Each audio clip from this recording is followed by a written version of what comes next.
So here are all of my encouragements for you all to make terrible decisions, as I am the GM. Ash has a crossbow bolt in her side, 0 dots in skirmish, and 0 dots in wreck. And I'm so excited to see this get even worse. So that's 1 vote for escalation. Skelly has 3 guns and all the ammo.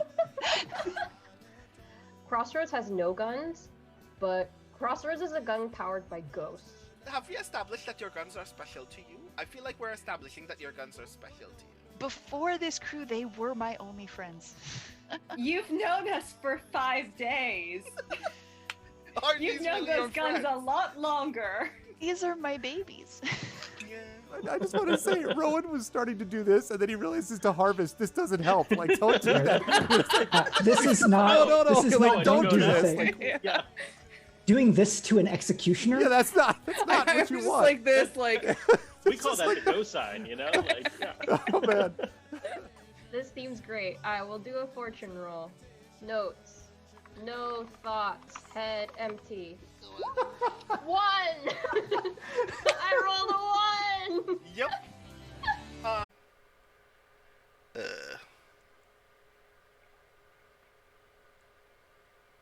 Okay, it seems like I am back. OBS is doing a thing.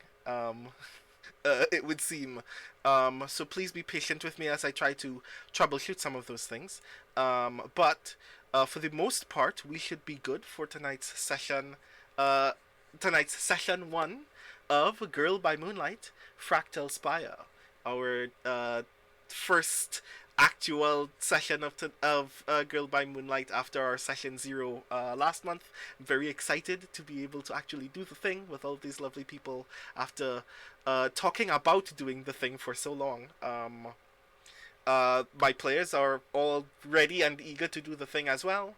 I'm very glad to be able to have the opportunity to show you all Girl by Moonlight, being designed by Andrew Gillis for Evil Hat, who I will also mention was gracious enough to sponsor our series, which is really cool. They've given us just a little bit of resources that with which we can ensure that the production of this stream will be at a certain level that we are really eager to actually tap into. I'm very excited to hear what our future audio episodes will sound like as a result. So I'm really hyped to do the thing this evening. So, of course, a reminder to all of you lovely folks that you can support this channel in myriad ways that allow us to continue doing the cool things that we do on this channel, including subscribing to the YouTube channel at which you can find at !RFTube, following Gregory Wilson on Twitter at which you can find at !RFTweets, and of course supporting Speculate directly, which you can find at patreon.com/speculate.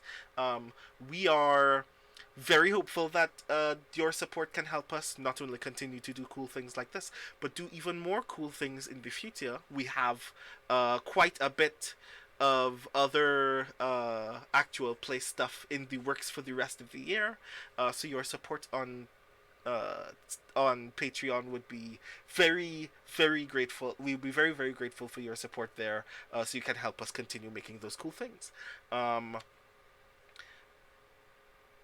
Before I totally blank out and kind of wipe out this evening, I should totally admit that my excitement is like overflowing to the point where I'm kind of losing the ability to words, because I really want to get into this game and play with all these lovely people. So I am just going to do that then. I'm going to press a button so I can interrupt all of these lovely people who are surely having some very important conversation that I have just totally appended, probably saving people's lives, and I just butted into the Zoom call just to be a pest. Just so I can come over here, so I can introduce you to all of my strange friends. Hello, everyone. I'm very excited to do the thing. To the point where I'm kind of losing the ability to even focus on anything other than the game in my brain right now. So, without further ado, I will ask all of you lovely people to please um, introduce yourself to all of the lovely people in chat by, for this session in particular, telling all of us who you are, what you do, who you will be playing this evening, and what is your character's favorite flower. Starting with Mike. Hi, everybody. I'm Michael R. Underwood. Mike pretty much all the time. I stream video games and other fun stuff at twitch.tv/turbotango. I am one of the co-hosts of Speculate, along with Brandon and Gregory Wilson, aka Arv. And I write science fiction and fantasy. My latest novel is Annihilation Aria, a found family space opera that once you read and enjoy, you should treat yourself to several amazing books by Valerie Valdes. I am playing Vic Sains, he, him pronouns for me, they or he pronouns for Vic, and Vic's favorite flower is lavender. Nice, thank you very much. Next, Iori. Happy time zone chat. Kusano Iori, Clarion West class of 2017, they, them pronouns. I am playing Kat Holly, the time traveler. And I had originally put in planning details that her favorite flower is iris, but unfortunately I have made last name choices that have locked me into holly as a plant motif. Fun fact, holly is a Mayoke plant. It repels evil and demons. Duly noted. That surely won't play into this game at any point in the future, I'm sure. Next, Jeoi. Hello, friends. Jeoi going Lin, he, they pronouns. Today, I am going to be playing Vermilion Jingwei Ruth, who just goes by Ruth with most people. He, they pronouns. The Outsider playbook in Girl by Moonlight, and his preferred plant is mistletoe. Nice, thank you. And last but not least, Valerie. Hello, everybody. I am Valerie Valdes. She, her pronouns for me. I am a writer. My books pair well with Mike's books, definitely. I am author of Chilling Peck, Prime Deceptions, and the forthcoming Fault Tolerance out in August. I also stream on Twitch as the kids are asleep, which is when I stream. My character is Nina Lopez. She, her pronouns for her as well. And her favorite flower is the sunflower. Ooh, nice. And as for me, I'm Brandon O'Brien. I will be your stage manager for this evening because I don't like the word GM. My pronouns are he, him, or they, them. I am a poet, writer, and game designer from Trinidad and Tobago. I am the author of Can You Sign My Tentacle, which you can find at Amazon right now if you're into poetry about the gods of the Cthulhu mythos asking rappers for their autographs. I'm also one of the co-hosts of Speculate alongside Michael R. Underwood and Gregory A. Wilson. Yeah. That I am very excited to do the thing. I've kind of forgotten all of the other things about myself, so I can start doing those things. And we're not going to talk about that thing that just happened in chat. I'm not going to mention it at all this stream, no. But we will begin tonight's session of Fractal Spire with a press conference airing on the news. It's like minutes to 10 a.m. in Cloud Harbor, and a totally impromptu announcement has been made by the leading technology firm in Cloud Harbor, Dreamshine Technologies. Just kind of has been dropping seeds on social media for the last 2 or 3 days that they're about to announce some cool stuff, which for most people in Cloud Harbor doesn't mean anything because most of the stuff that Dreamshine makes aren't cool and doesn't make our lives more convenient, but they just kind of happen. And all of those announcements have led to this moment when this press conference is taking place, where the CEO of Dreamshine, Rüstem Demir, in kind of very noisy purple suit with gold pinstripes. Like, it looks gaudy and tacky and terrible, but he's wearing it like it's the best thing that he owns. Comes out on one of the walkways of the Dreamshine Technologies building, otherwise known as the Cloud Harbor Mirador. One of the like elevated walkways that connect one fragment of the building to another fragment of the building. He's invited dozens of press on this mostly bulletproof glass walkway. Like, it's all see-through. Everybody, like, you in the actual video from Cloud Harbor's major news service, you can see that a couple of other camera persons and anchor persons are actually very afraid in this moment that they're gonna fall through a sheet of glass and fall to their doom. But Rüstem Demir is like very confidently focused in this moment as he walks towards this spire-shaped podium right in front of him that looks like a miniature version of this building. And looking dead into the first camera right in front of him, says, "People of Cloud Harbor, we've been teasing for some time that some new developments are coming to the city that will yet again make us one of the most technologically forward cities in this entire country. And this time, I think we've kind of outdone ourselves. In this city where all of us love to work and play, where some of the best businesses and boutiques live and thrive as one of the biggest commerce hubs in the Tri-Cities, we've found what we think is a way to revolutionize not only the ways in which businesses make their money, but how you're going to spend it. We didn't have a name for it before. As you know, our company is kind of bad with names, and he gestures towards one of the clearer placards on one of the glass doors inside the building that says Dreamshine Technologies. Because the big joke in Cloud Harbor is Dreamshine Technologies sounds like a terrible name for a tech company. It sounds like it came out of Yu-Gi-Oh! In fact, no. That's rude. We should give Yu-Gi-Oh! More credit than that. But still. And he continues. So, unfortunately, the name that we have right now doesn't really count as well. But we think that it does a very good job of illustrating to you exactly what it does, exactly what it means, and exactly how it will change the way that you buy and sell things in Cloud Harbor. And we call it the Eye.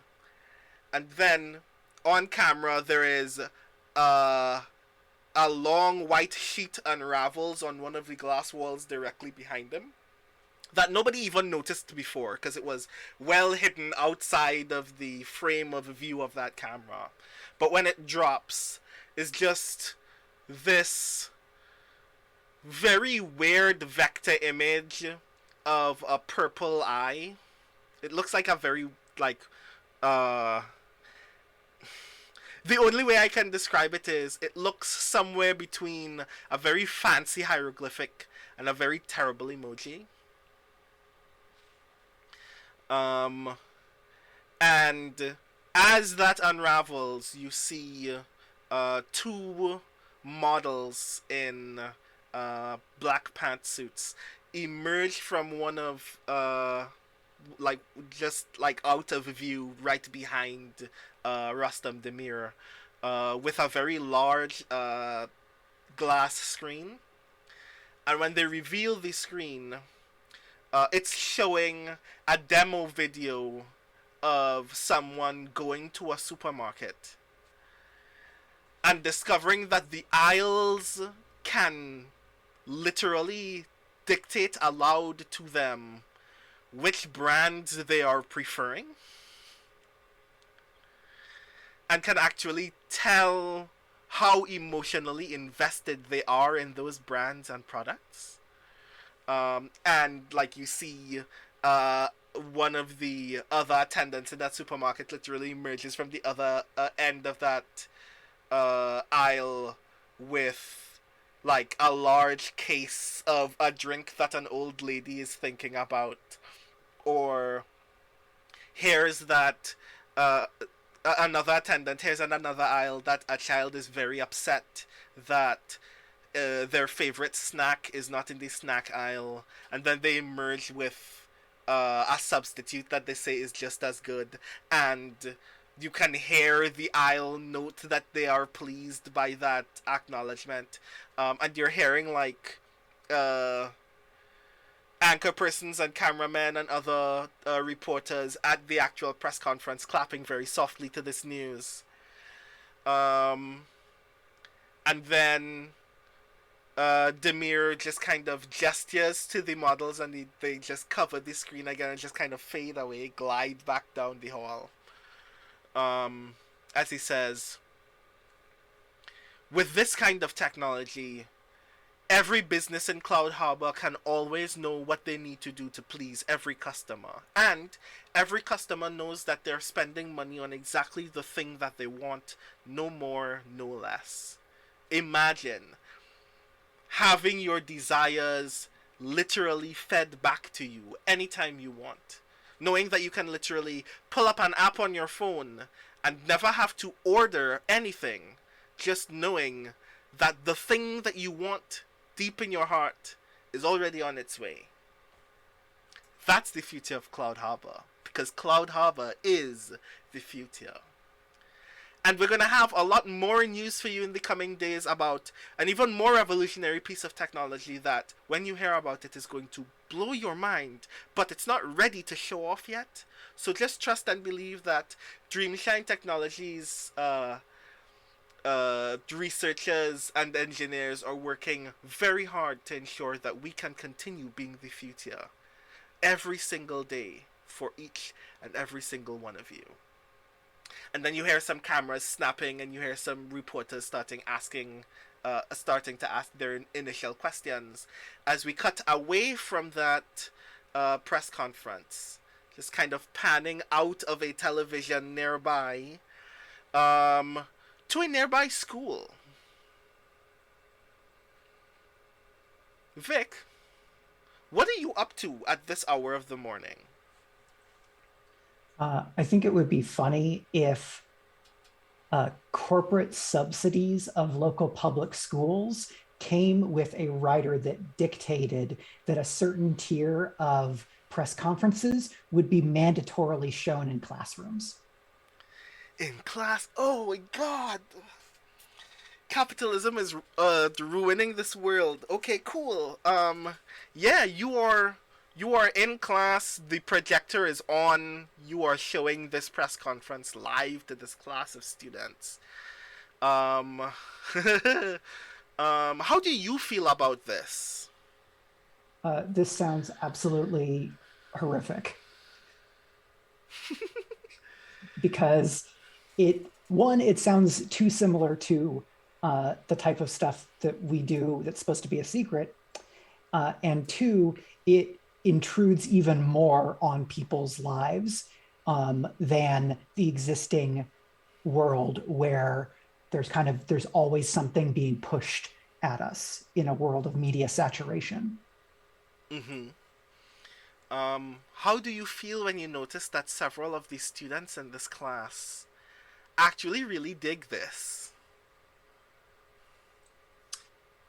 It's not too surprising, but I think Vic quickly kind of tries to undercut whatever emotional bubbling over of any of that by kind of clicking the TV off now that it's no longer locked to on and the specific news feed from Dreamshine, and like kind of yanks and releases the projector screen to reveal the actual topic of today's lecture, which is it's probably like a 2 centuries old war between like the state that this it used to be a part of before whatever level of cyberpunkification, and a neighboring state, which has been basically sanitized through the merchant aristocratic ancestries of the major corporations of the tri-state. I see. Okay. Give me a 2-die fortune roll. All right. Yes, please roll 2d6 for me. And I will come over here so people can see that. 6 and 3. I see. So that's good or bad, depending. No, that's good. So,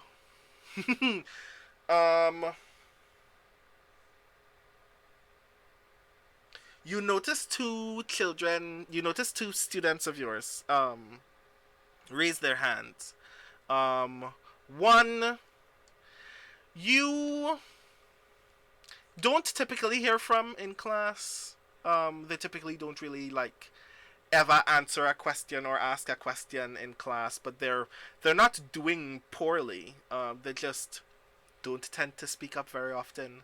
The other is someone that you know tends to be delinquent on a regular basis in class.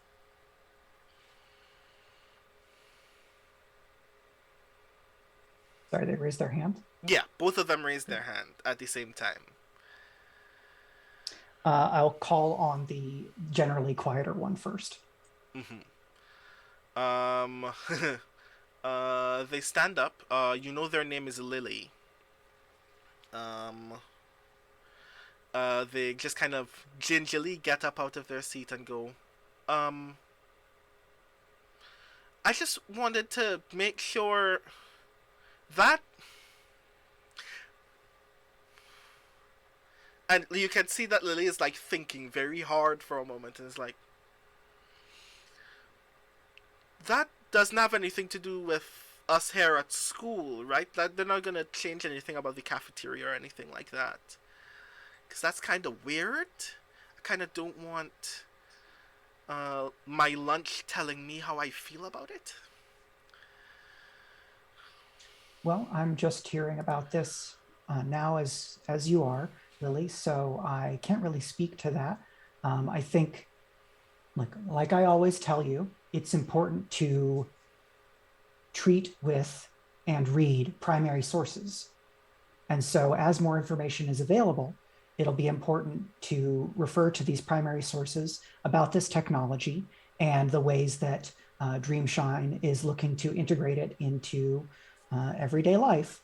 And then Vic kind of loops around to the way that they tend to gesture toward outside sources so that they can point people toward things that have maybe more real information versus the propaganda that Vic is forced to teach at school.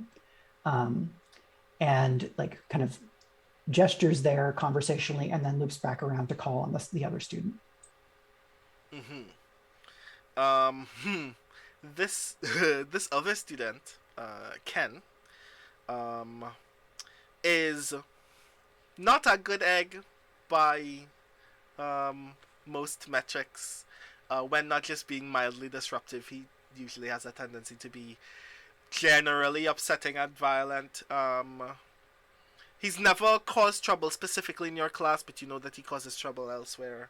And you know that he doesn't really give a damn about history. And he's like, why do we have to hear about wars again? We kind of know what happened. Cloud Harbor won. Cloud Harbor's the best. We don't need to think about anything else other than that, do we?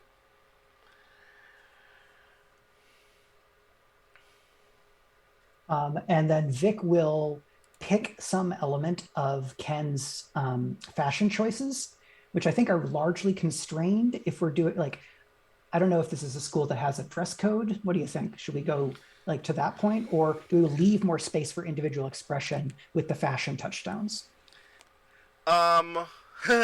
It's actually very weird in that respect. There isn't a uniform on campus, but there is not only just an approved dress code, but the dress code is actually tied to approved brands that you're allowed to wear on campus. Hmm. And you're not allowed to wear non-brand stuff. This is terrible. I hate this. But yeah, that's the world that you live in. Everybody's wearing like designer t-shirts and jeans. Yeah.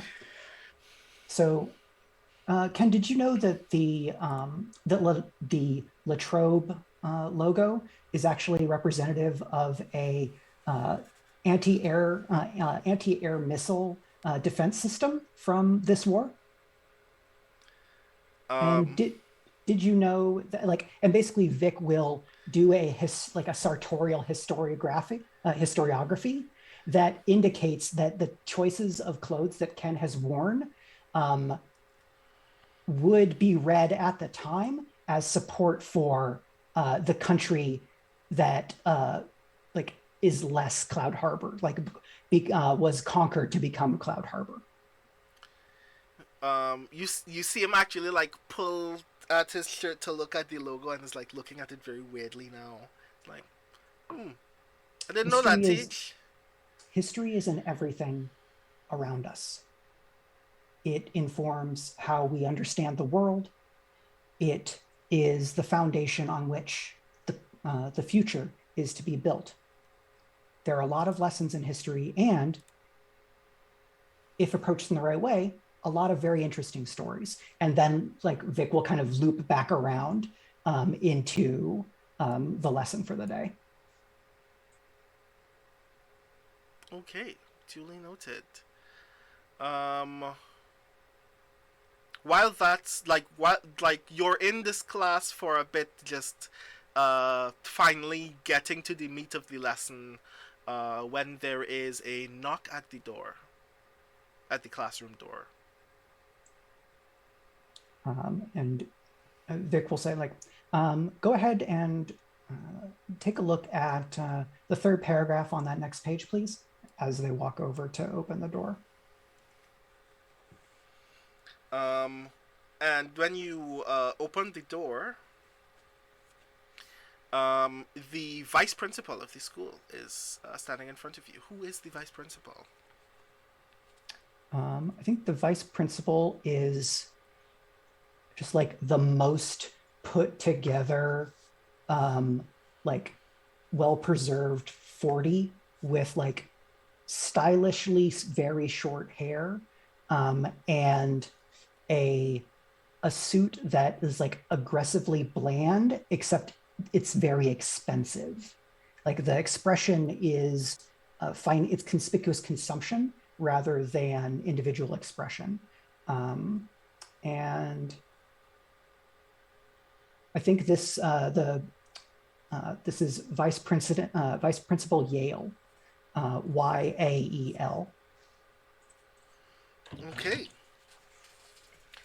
So, Vice Principal Yale, just as the door opens, just soundlessly gestures for you to join them in the hall. And as you step out of the classroom, they close the classroom door behind you.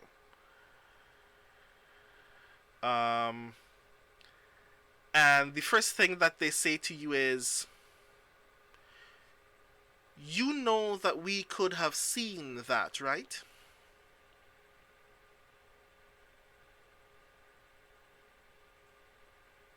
See what? I'm sorry? And they gesture through like the small like window in the door. They gesture through that window all the way to the back of the room, and up towards the drop ceiling, where you can see a thing that you've known before was always in this room. There is a 360-degree camera in that classroom. That has the Dreamshine Tech logo on it and all this kind of weird shit. We monitor these classes on a regular basis. Yours more than others.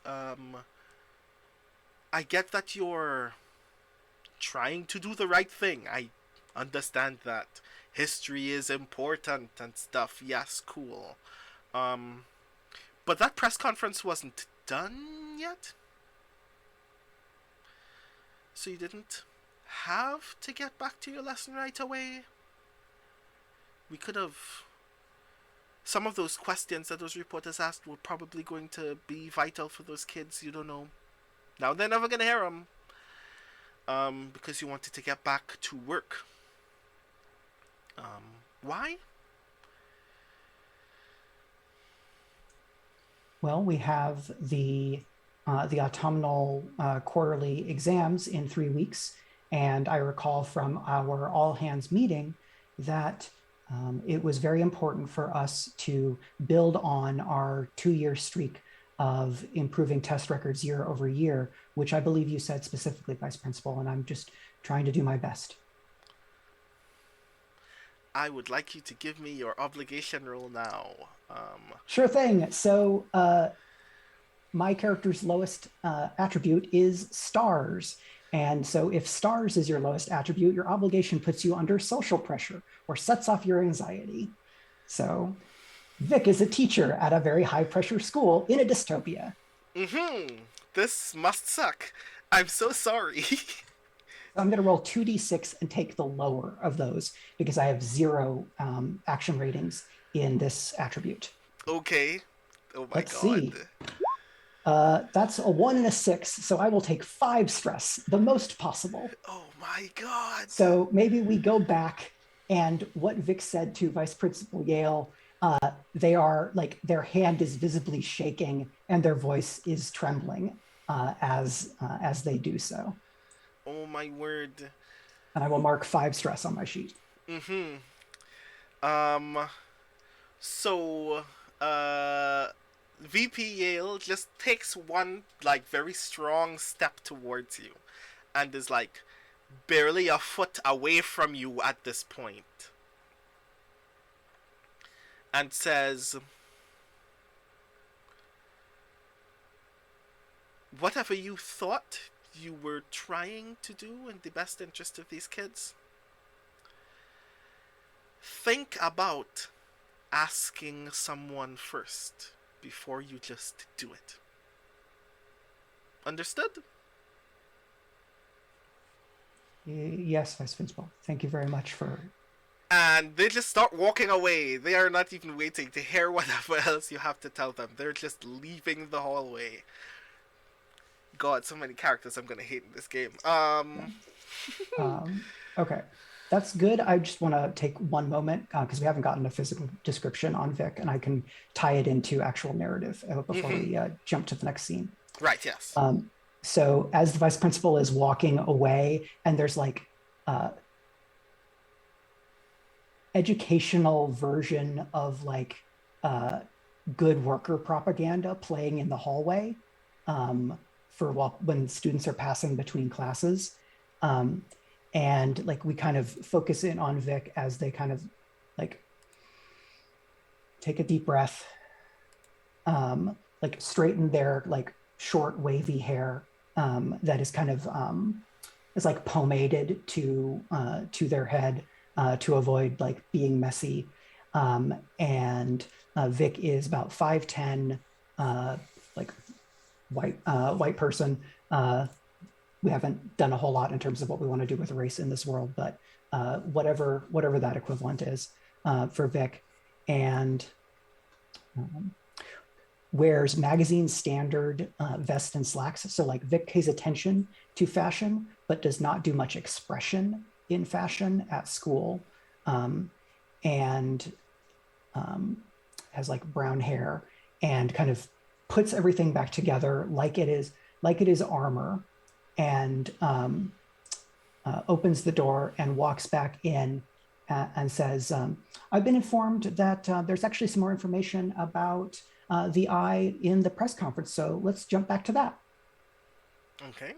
And we can cut there if we want. Yeah. Oh lord. So all of that happens. Good lord, I'm gonna hate Vice Principal Yale. And I technically am Vice Principal Yale. So we cut from that point to Ruth.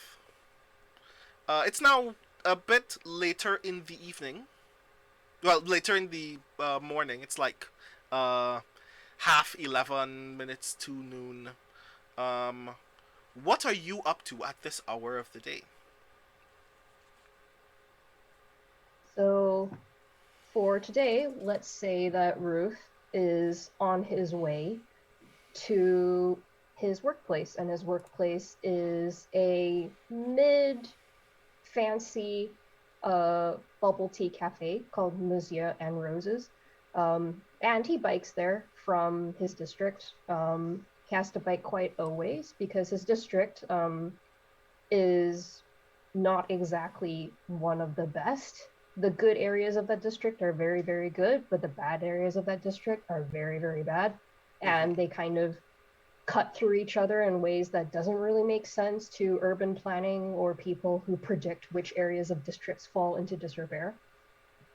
So he's biking along, probably along a large stretch of road.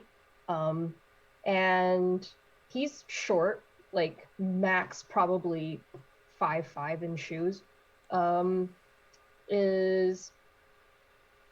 Has gray hair that looks like it went gray very, very early, probably due to some kind of shock or stress. Long, a little bit put up with no particular care. So very much, okay, it has to be out of the way. There you go, it's out of the way, whatever. And he also happens to have a white satin ribbon tied around said hair, and his eyeliner matches it. But he's going along on his bicycle, and in the front basket of his bicycle, there are 2 bouquets. One is of white chrysanthemums, and the other is of white roses. And as he's biking, he happens to see roadkill that was not there the day before when he biked back from work. So in the midst of all these cars stopping, he just kind of pulls over, kicks down the stand, and he has this kind of tight, almost hostile, hurt way of holding himself. So he's just kind of like stomping off his bike, pulls a rose out from the bouquet, pulls a freaking white chrysanthemum from the bouquet, opens up a glass jar that has paper stars in it, tugs out a little embroidered handkerchief that looks like he did it himself, goes and just kind of puts the flowers down, tucks the hanky around the dead thing on the road, and just kind of makes it nice and neat, like it's just something he has to fuss over, and God, why does he even bother? And then gets back on his bike and heads back in along the way to his workplace. So that's what he's doing right now. And he's going in for the afternoon shift at his work. Usually he does the morning shift, but today he's doing the afternoon shift. Okay.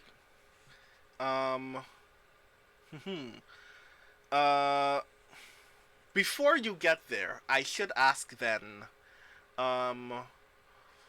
what kind of place is Monsieur Andrews's? And in particular, like, how does it fare against the other similar shops of its kind in Cloud Harbor? It's kind of a shop that keeps to itself. Like, it has a very cultivated aesthetic. So very dark, moody pastels, dark roses, cut through with white occasionally, black tulips. So they know their niche and they stick to it. They don't really bother with the other places about. Are you would you say that in a city that is full of like boutique restaurants and such, would you say that Monsieur Andrews is on the expensive end or a little bit on the cheaper, more reasonable end? It's a bit more on the cheaper, more reasonable end, because the main way that they market is getting people in to, take pictures and post on social media because it's all about the aesthetic and they want as many people to want to come in and basically post it all over their profiles. So, yeah. Nice. That's kind of what they're angling for. Mm-hmm. Now that you say that, I know what happens when you get here now. Okay. So you arrive to work just before noon. And when you get there, a couple of tables are already taken. Some people are just leisurely eating and drinking. And at one of the tables near like the center of the space, a 20-something-year-old woman with pink hair is wearing what looks like it looks like she's wearing a costume. It looks like she's wearing like a pink latex dress with collars with gold accents on them that look like they're like literally made of gold. Like they look like just like gold arrowheads just poking out of the corners of this collared dress. It's very strange. And she is standing behind what are essentially two tables put together of every drink that you can order at this place. Each in a mason jar with like a red and white striped straw in each of them. And there's a camera in front of her. Like, it's not even. There are three separate cell phones on three separate tripods, just like facing her and these tables.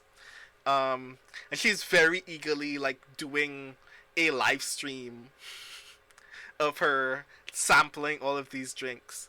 And then one of the other employees calls you to the counter. I'm gonna say like a very thin, tall, like 6'1", in a sweater and like dark gray pants, is looking very nervously at the woman who is live streaming, and then calls you to the counter. Ruth, being Ruth, kind of sets his jaw and stalks over because that's his normal way of walking. He stalks towards things. He's always going towards something and he's never happy about it. So this guy, Kyle, is like, do you know who that is by chance? Never met this person on social media before. Said 500,000 followers. Doesn't sound like a lot, but I don't know. The boss said do the thing. Does Ruth know this person? You can give me a roll. You can give me a roll for us to see if you do know. Okay. So, what would you roll?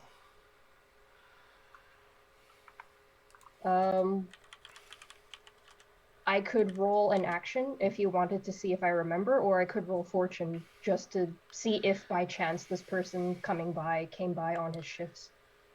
I want to know if an action would actually give you the ability to know.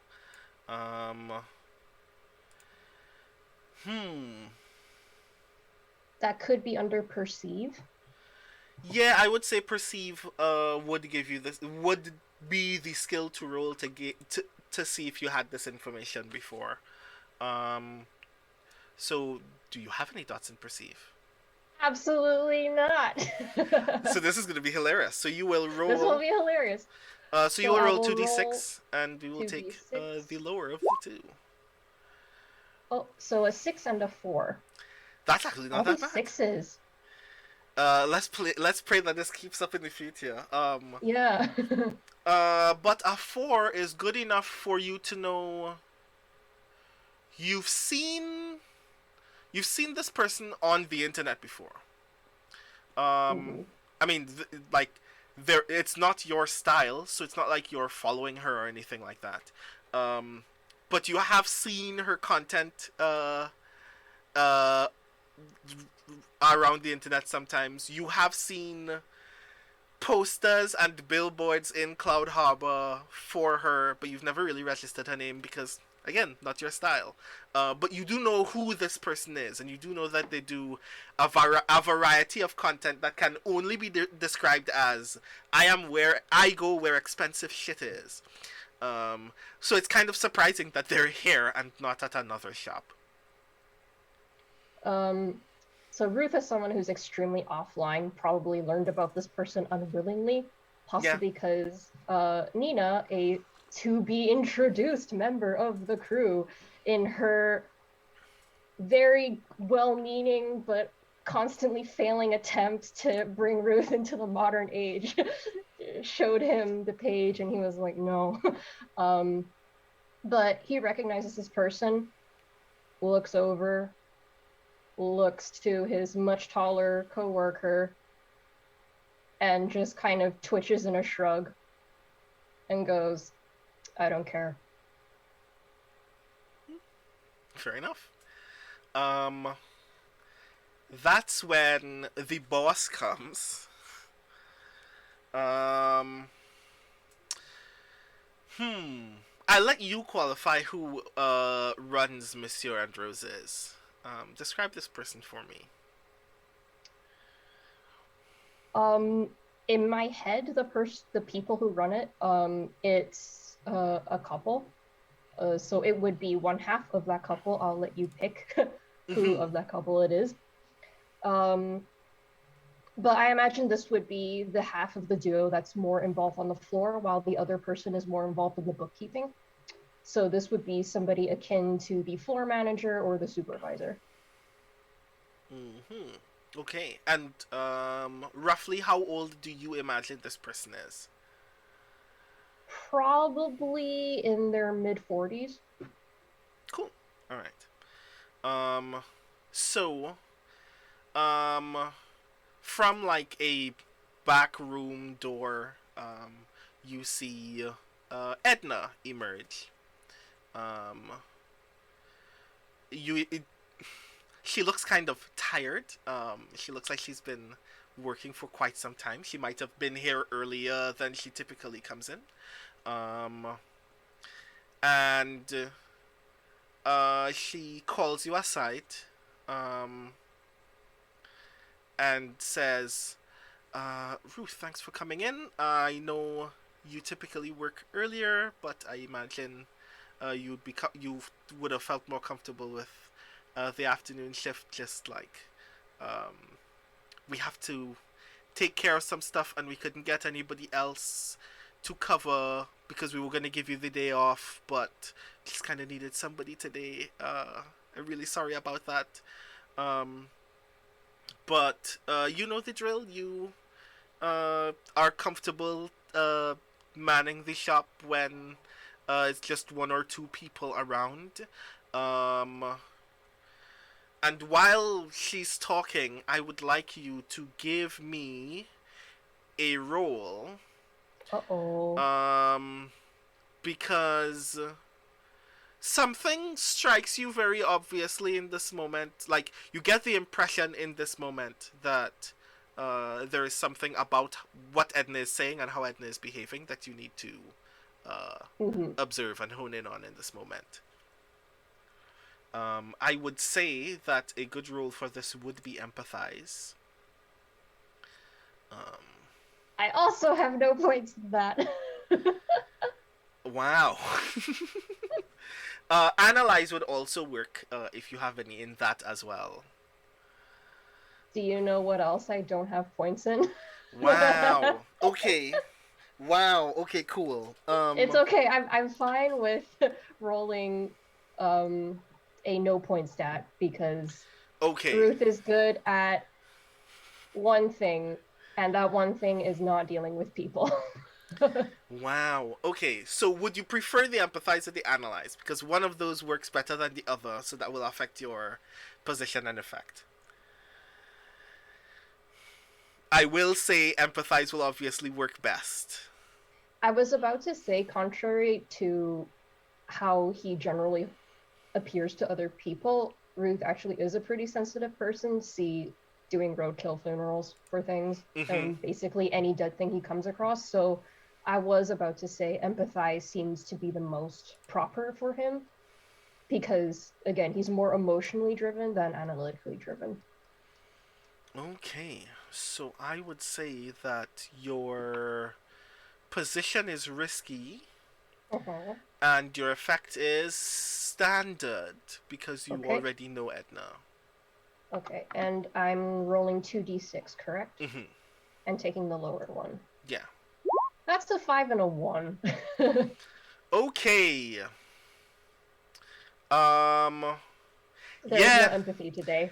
In this moment, it just seems like Edna is hella tired, and you have no idea why. You just imagine she must have been working for quite some time, and you imagine that if she was working for quite some time, she was working at the shop. So that's really all you know at this moment. She continues talking to you about how she needs to run an errand with her partner, who she runs the shop with. That it's very urgent. That in fact they need to head out rather quickly. And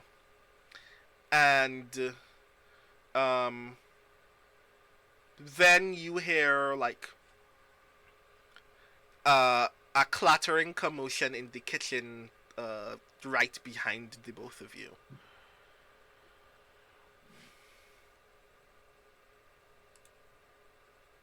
Ruth kind of jerks his head around over his shoulder as he turns out, as if to say excuse me, but doesn't actually say excuse me, and goes to check out the kitchen.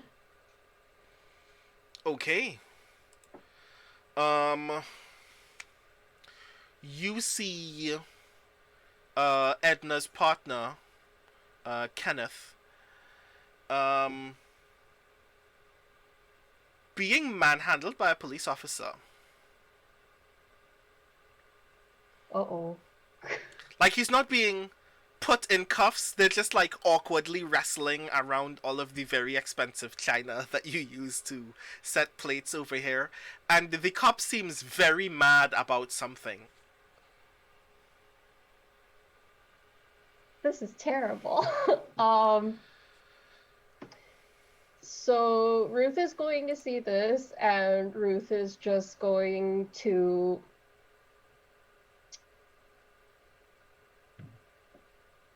if this is a TV show, basically he appears in the doorway, and then he clearly opens his mouth to say something, and then it cuts to Kenneth and the police officer, and then from off screen, there's just like a minute of bleep, bleep, bleep, bleep, bleep, bleep, bleep, bleep. And it cuts back to Ruth, and Ruth is standing there with a general attitude of having just asked what is going on. But clearly that was not actually came out of his mouth, but that was the gist of it. Yeah. The police officer notices you both enter the room and is like, he is about to say something to you, Ruth, and then like glances at Edna and says, I've been waiting here for however long. Y'all ready to go? I don't have all day. And at this point, because you are facing the scene, you can tell that Kenneth is very, very frustrated in this moment, but is also like trying to hide what is obviously like a level of anger that you are very comfortable with. But you have no idea why he would try to conceal that in this moment. And Edna just goes, "You didn't have to make all of this noise. We were coming to meet you. Kenny, can you please get your things and we'll just handle this?" And it is exactly at this point that I would like you, Ruth, to give me your obligation roll. Oh man. What is the attribute that you have the least actions in? So for Ruth, the attribute he has the least actions in is Moon.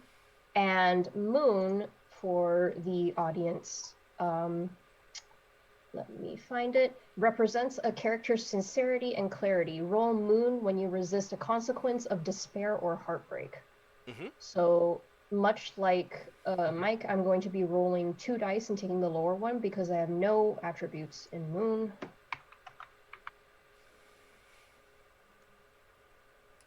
D6.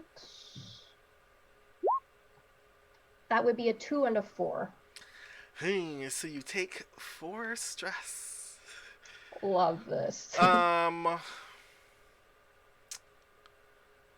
Hey, this is so... Oh my god, this is a lot. Edna and Kenneth leave the kitchen. And the cop is just there.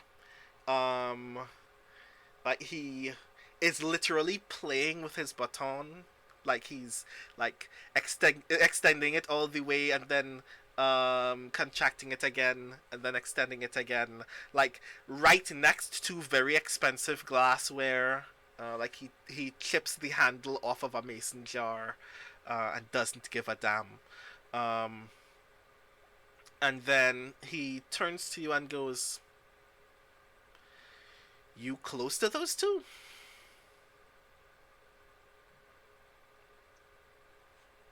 Ruth looks at the police officer, and what the police officer sees is a very short, scarred, hostile-looking person, because Ruth has scars on his lips from fistfights and scars on his knuckles from fistfights, and 100% looks like he has glassed somebody in his life and lived to tell about it. So he just stares at the police officer and says, "I work for them." Cool. Do me a favor when they get back. And like, he just kind of walks over to you very coolly. He looks incredibly angry for no reason. But you can also see like a little tinge of delight that he's having in like having this moment to torture you in particular. He says, "Try to keep those two out of trouble, yeah? They're... They seem to be prone to finding themselves in situations where they don't belong, so maybe you'll see to it that that doesn't happen. That way you'll never have to see me again. And vice versa." Got that? Ruth, like this man, is also seemingly very angry for no reason, and the closer that this police officer has gotten, the more tightly he's gotten wound. And again, without looking away from the police officer, says, "I work for them. Not the other way around. Not sure what you want me to do about it."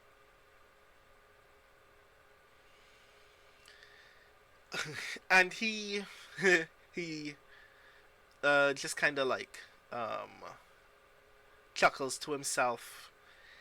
He taps you on the top of his head very lightly with his baton, as if just playfully illustrating to you, "Just wanted to let you know that I still have power over you." And just at that point, Edna and Kenny re-emerge, and they're like, so we're gonna go now, so please take care of the shop.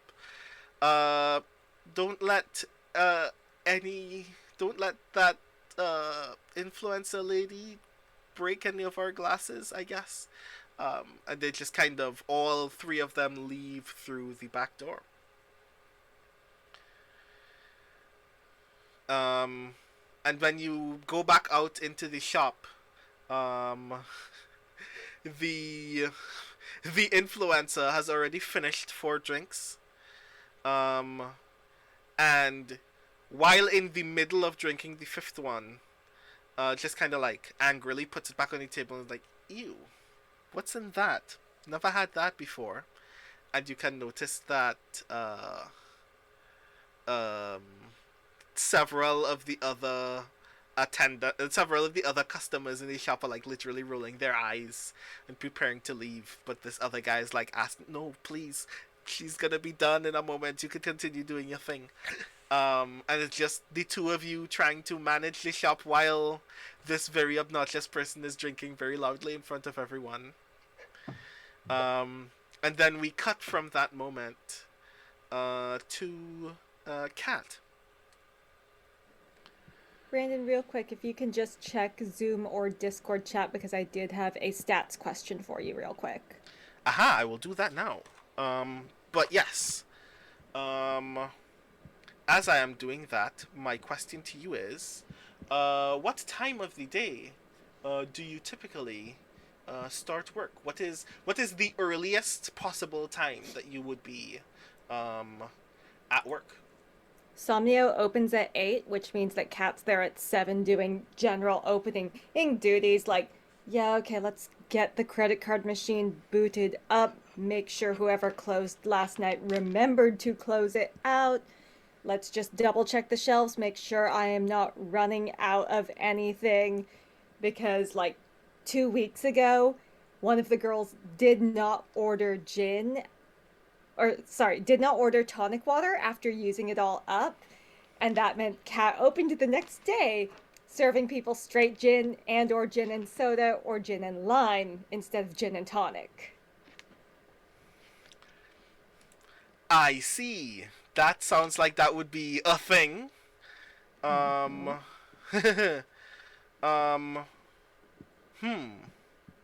So, first, before we dig deeper into that scene, what is the name of the host? Right. Right. I totally forgot the name of the hostess bar, Somnio. My brain blanked for a moment. Right. No worries.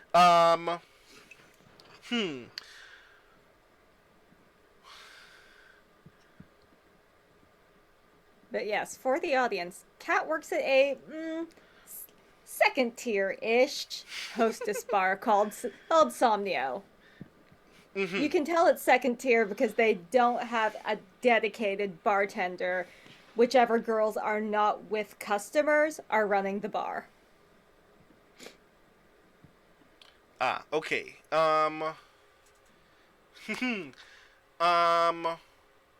Is it typically someone's responsibility to, like, go out and restock things when things are totally gone? It's not a going out thing. It's a phoning in orders thing. Aha. Okay. Cool.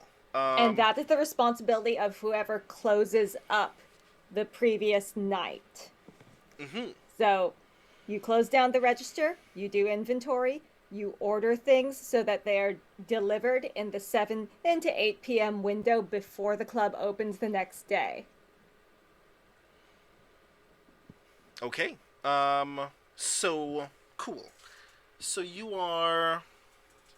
So what time is it, to remind me, that we just discussed? So it is 19:30. Right, okay, cool. So you are here. Who else is here? I think Emily, Eve, is in shift today too. Okay. Which takes a little bit of the pressure off Kat, which is great. Nice. Kat's only assistant manager. Emily being manager of the branch. Okay. So, you're attempting to resolve that issue very quickly. You have like a very brief, phone issue where like when you get onto an operator for one of those orders, they're like, I have no idea what street you said your place is. I don't think we do a thing here. And Emily had to briefly sort that out. And like just as that's like mostly resolved, you see Excuse me. one of the younger hostesses comes in, who's not supposed to be in today. Just kind of like before you can even like really register who this is or why they're here, they just kind of very quickly wave to you and Emily and go all the way to the back room, like very quickly. Mm-hmm. And then Emily is like, I mean, we weren't supposed to start for a bit. I don't know. I'm gonna check the roster again and make sure who's supposed to work. And like, she pulls up her phone because she does everything on her phone. And it's like, Kat is not thinking much of it because it's pretty common for girls to come in on their off day because whoopsie doodle, I left something here last night. mm-hmm. So she's just like, oh, I bet she forgot her phone. Okay. Emily keeps going through her phone, and is like, yeah, I'm gonna be right back. And she slips out to the back room very quickly. It's just you, by the phone, by the bar, by yourself in this, before the action really starts, mostly empty space at the moment.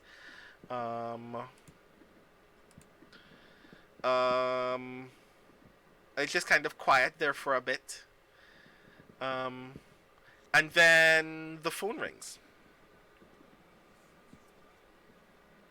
Is it 8 o'clock yet? It is.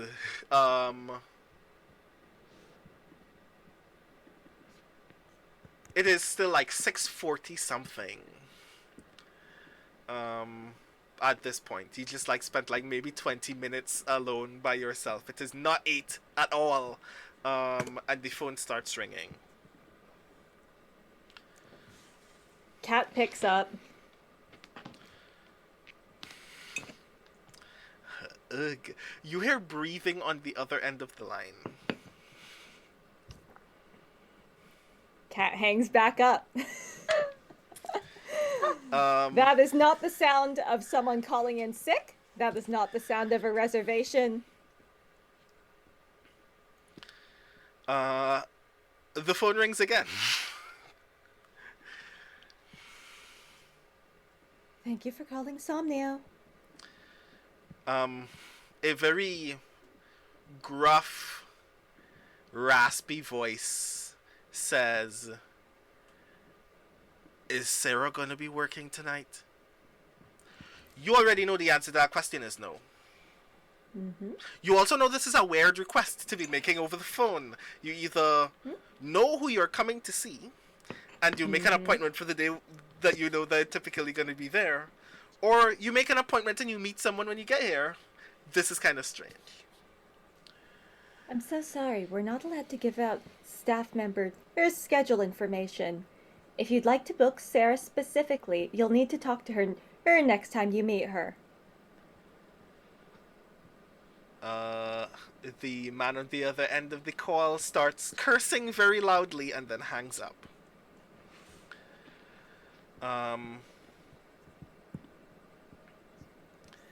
And then you see Emily come back out of the back room, like briefly looking kind of scatterbrained, and then comes to you and is like, do we have any extra boxes of tissues? Yes, they're in the utility closet. Right. And then skips out to the utility closet. At this point, you can briefly hear someone crying, but they just kind of very quickly stop. Did we see if the girl who ran into the back room is Sarah? You can give me a... In fact, give me a 1 die fortune roll. Okay. Is 1d6 sufficient for this one? Mm-hmm.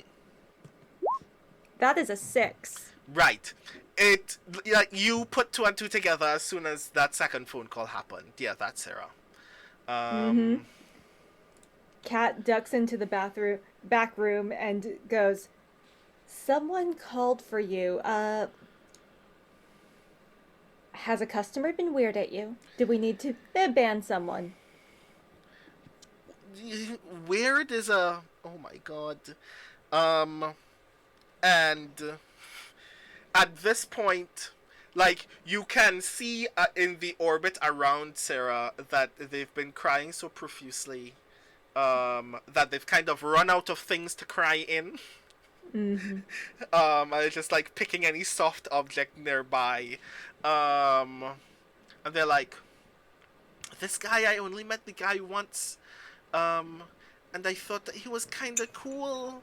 We were like, not the first 2 times nothing bad happened, and then he got my number, like my cell number. I don't know. I didn't know where else to go, but I kind of also don't think I should be here right now. But I kind of No, I don't. It's okay. This is where you should be. This is 100% where you should be. I want you to write down everything you know about this guy. We're going to send that detail up to the boss. We're going to get this guy trespassed. Do you need us to arrange with someone to go home with you? Have you locked down your social media yet? I think we should arrange for you to take a few days off." Yeah, I didn't mention anything, but I did make a tweet saying that I mightn't be on social for a little bit. I hadn't said anything about work yet because I didn't know how I felt about, but it's just kind of, I don't know. It's okay. It's okay. The entire point of having a separate work account on social is so that we can then get off it when we need to. Okay. So what happens now? I just go home and do nothing for a few days? I don't know. I mean, I wouldn't say do nothing. I would say, go home, make yourself a pot of soup, catch up on your sleep, take a bubble bath.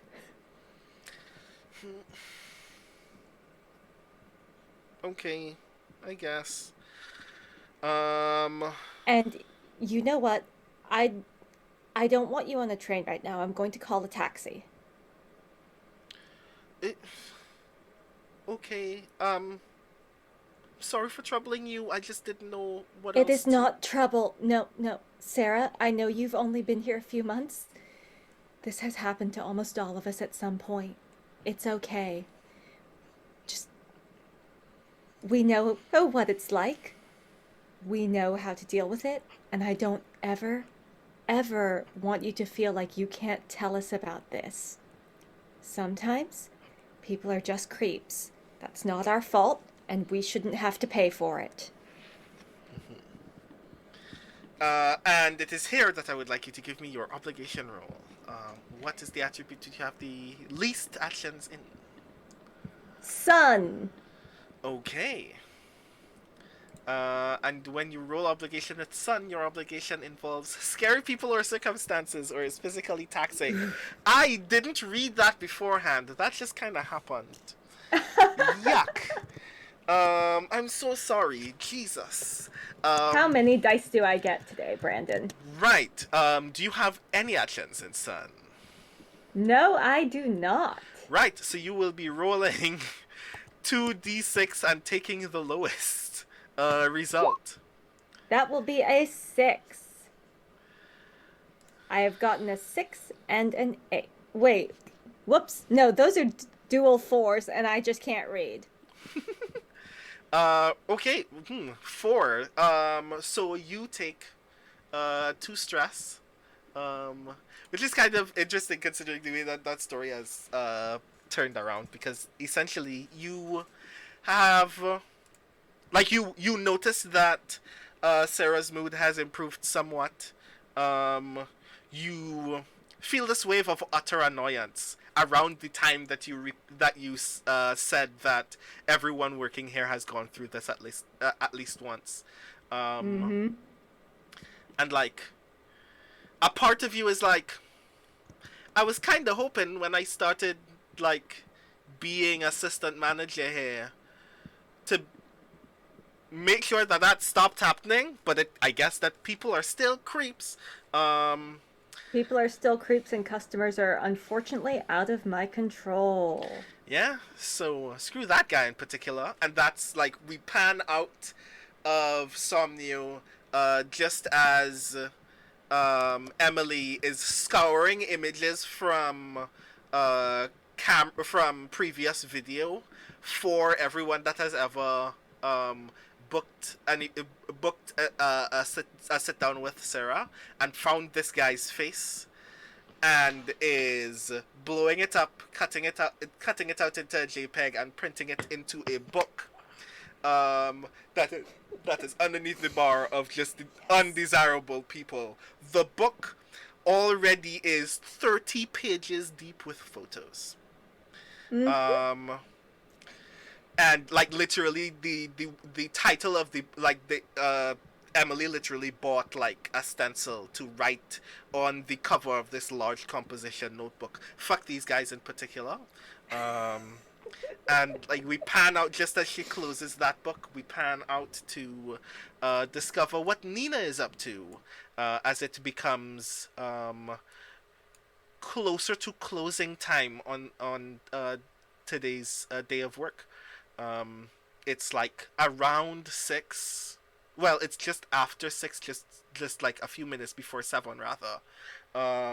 You're not supposed to be working this late, but because capitalism, you are. So what are you up to at this moment? Nina is at her desk, desperately trying to enter the last of a batch of information that was given to her by her boss, and is once again cursing the fact that she works for a tech company who can't seem to automate this. Why is she having to do this manually? This really is very, very unpleasant. And she knows why, because it was explained to her there was some sort of snafu between a system that changed the way that it did a thing, and so they haven't updated the software yet that pulls in the information, and so they're waiting for the programmers to update the patch of something, and she's just like, I don't care, because what this means is I'm sitting here manually entering this data when what I should be doing is going to my other job, which I'm going to be late for, and they're going to be mad at me about it. Okay. Might I ask then, what is your other job? So Nina also does delivery work in the evenings, and so once she gets out of work, she is going to have to ride her moped in and out of traffic, risking her life to get to a different part of town where she will get in her delivery truck, and then she will proceed to pick things up from places and take them to other places until it is time to go home and sleep. Okay.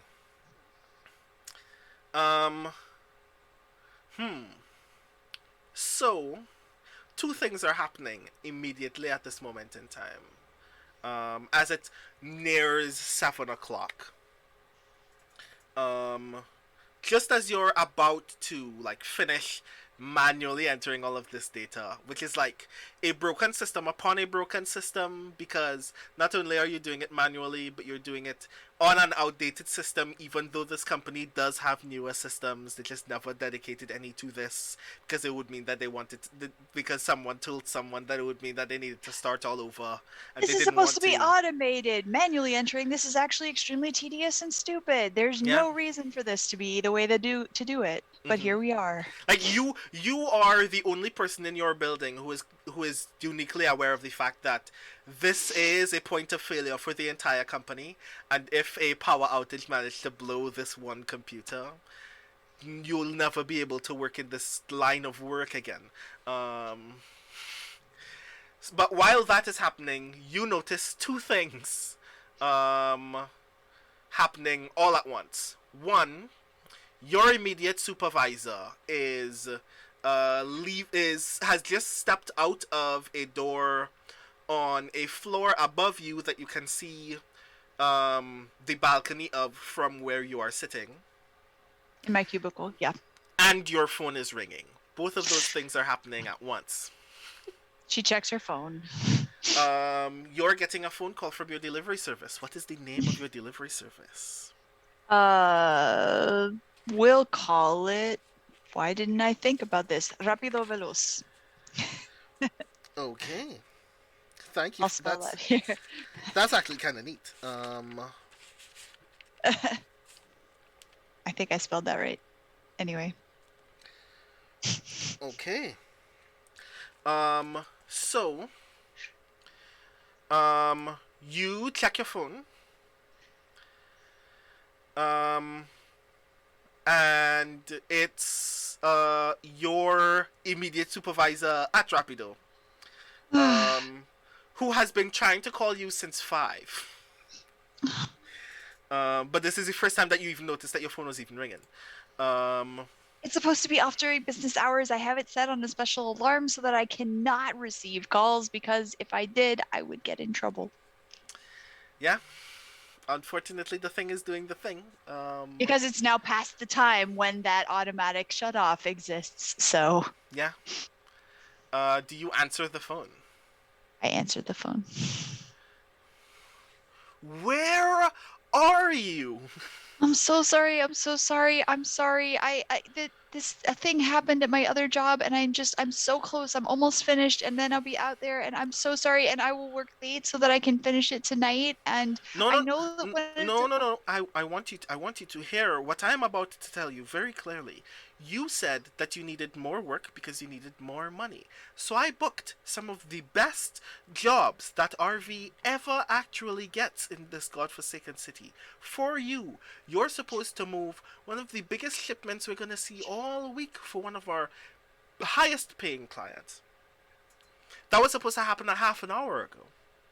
And I'm now getting you to answer the phone because you're working somewhere else? Are they going to give you the bonus that I was going to give you if you did this? I hope they are. No? Then you should. Then you should probably prioritize the money that you're going to make and get here now. Okay. That okay didn't sound it didn't sound like that was an okay while moving. It sounded like you were still being patient in this moment, and we don't have time for patience. Maybe you want to. I'm on my way out. While you're doing that, while you're on the phone and typing, your supervisor here, at this building, is gesturing very angrily towards you. I'm mouthing. I'm almost done as I'm typing with the phone on my shoulder. And on the phone they're like, so I'm gonna see you in the next 5 minutes, or I'm never going to see you again. Hangs up. No, please, I can't. Meanwhile, this other supervisor's like, the phone? I thought we had a policy here. But I thought that was during business hours. It's not business hours. Are you on the premises? This is a place of business, yeah? So if you're in the place of business, it's business hours. It's over time, it's not over nothing. Are you done at least? Almost. You know, would probably have helped that process a whole lot more quickly if you weren't on the phone. see to it that that doesn't happen again. And as they're presently walking away from you, I would like you very much. Oh, I'm so sorry. I would like you so very much to please give me an obligation roll. Okay, so I know, while you're doing that, I know that Andrew is here. You've made quite a game. I'm feeling shame right now. And I think that that's on purpose, and I commend you for it. Good lord, I hate all of these characters. But yes, Nina, please give me an obligation roll. What is the attribute that you have the least amount of actions in? So I have the least in stars. If stars is rolled, your obligation puts you under social pressure or sets off your anxiety. I am very sorry. Oh my god. How many Okay. how many actions do you have in 0. like, okay, cool. Please So- crit and take no stress. Nope, got a 6 and a 1 like everybody else. did. Oh my god. Shout out to our 5 stress, everybody. So you take Rolling 5 a one with stress. 5 stars. stress. So you take 5 stress. You are immediately overwhelmed. You're kind of going through it in this moment. You're so going through it, in fact, that at this moment you now have to finally make a decision. What's more important in this moment? Are you going to finish the data entry in front of you, or are you going to leave a note saying that you will come in early to finish it in the morning? I know you're going to leave to do your deliveries. So she physically can't make it in 5 minutes to the place, but she's hoping that her other boss was overreacting, and that if she makes it in 15 minutes, maybe that will be good enough.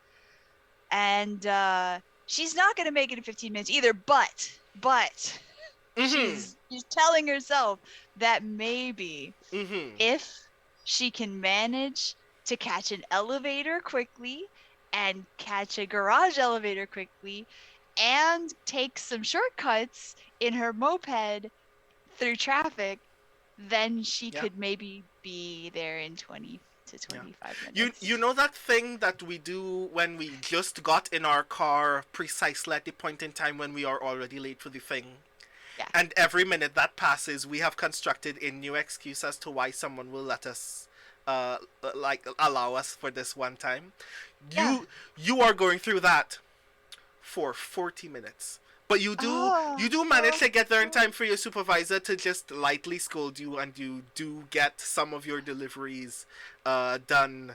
It's like on she waits time for the that elevator. night.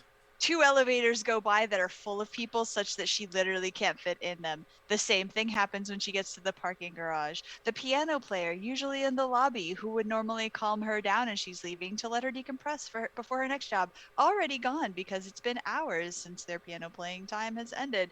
She is on her moped, and every time she thinks she's going to be able to cut through traffic, somebody else cuts in her way so that she can't do the thing. And also there are cops everywhere. Why? They will ticket her and she will be in trouble, so she can't do the thing. And so she is definitely, by the time she gets there, wound tighter than a spring. Yeah. That, I'm so sorry. Oh my god. But you do manage to actually, other than being scolded, your delivery work goes off without a hitch. And around 9 in the evening, you are done with all of your work for that day. And that's when we'll transition into downtime. So each of you have 2 downtime actions each. And I'm gonna open the floor by asking you all, what is there anything that anyone would like to do? Anytime during it from the evening portion of today onwards, that would count as downtime.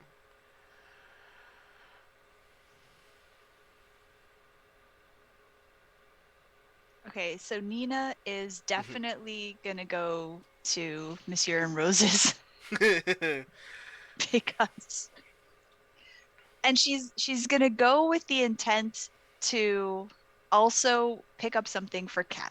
And so she will text Kat and ask if Kat wants anything from Monsieur and Roses. Yes, Kat absolutely wants a boba tea. Let's see, royal milk tea, half sugar, and she likes the tiny type pearl. Okay. Okay.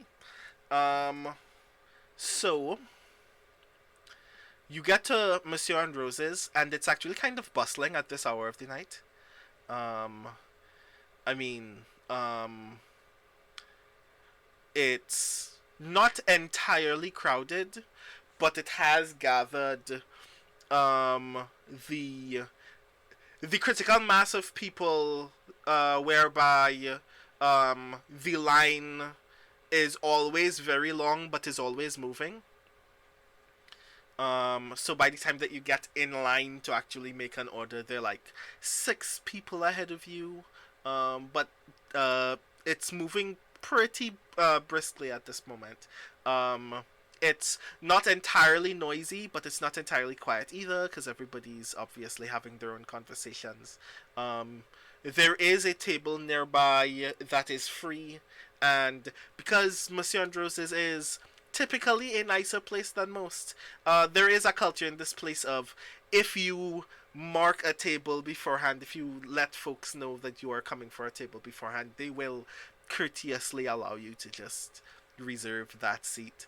So yeah, you order some stuff for Kat. Do you order anything for yourself? I imagine this is the kind of evening that you'd like to treat yourself, because you've been through a lot, yeah.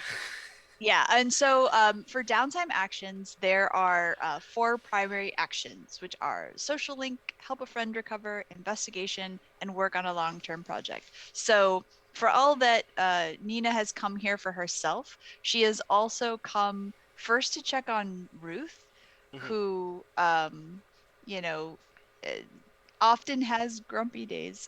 And so, and because today Nina did not deliver to the cafe, she wants to just check up and see how things are going. But also Kat, who I don't know if Kat would have had time to text Nina anything about what was going on, like, you know, another lockdown kind of situation.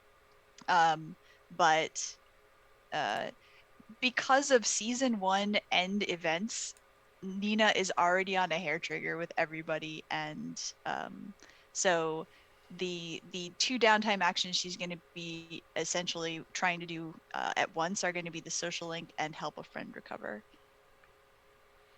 Okay.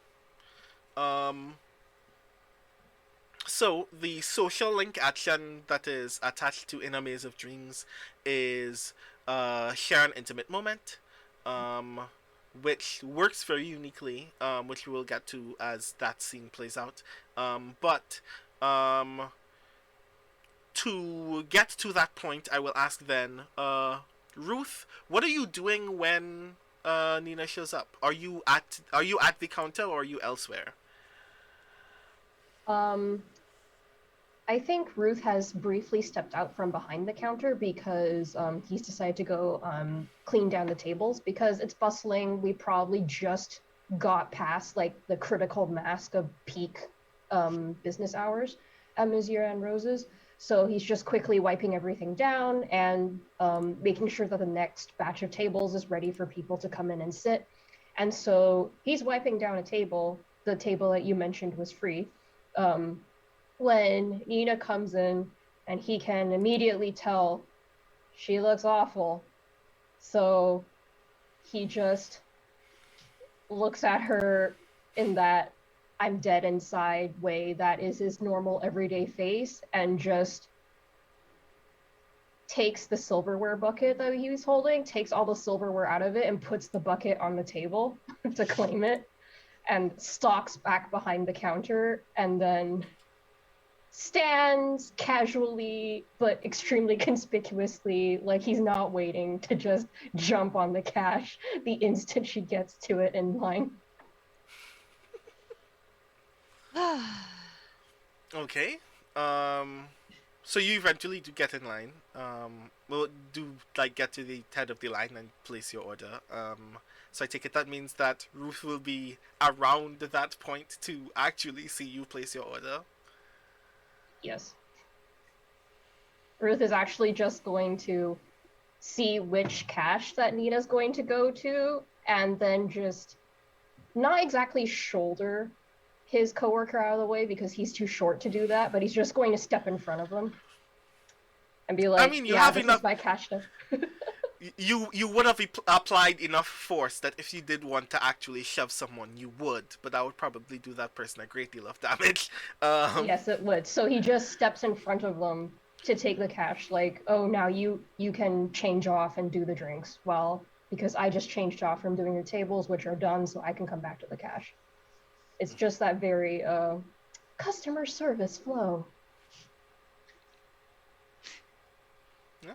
So you see Ruth at the counter. This is a moment for you all to talk. Yeah, Nina's like, Hey, he's putting in her regular order already. yeah. And I say, oh, and Kat also. He looks at her and then puts in Kat's regular order. And then while he's still staring at Nina, puts in an order for 2 red bean and sesame croissants. And then also puts in 2 orders of peanut mochi. Without breaking any eye contact. Nina is looking down, looking up. Nina opens her mouth to object and then closes her mouth again because this is a thing that has happened many times before. And the first few times, Nina argued about this, and Ruth just stonewalled. Actually, the first time it happened, Nina was like, "Oh no, please let me pay for it," and Ruth was like, "Shut up," and left after paying. But Nina is used to this now, and so she just does not object. Okay. After he enters all of this in, he goes, anything else?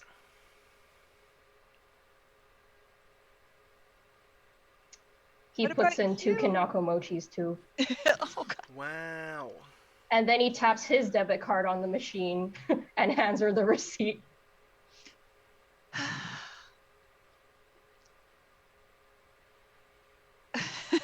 Okay, so for the social link roll, because I'm realizing that recovery is actually not a thing that you can use on stress, unfortunately. It's only if there's actual harm. So I'm just going to be doing social links today. So for this particular social link, I think that I am going to see if Ruth wants to eat outside with me. Like take a quick break in the loading dock kind of area.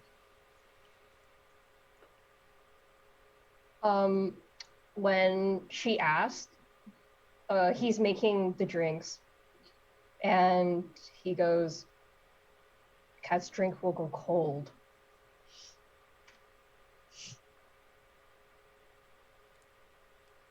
Can you make hers right before I leave? Yeah.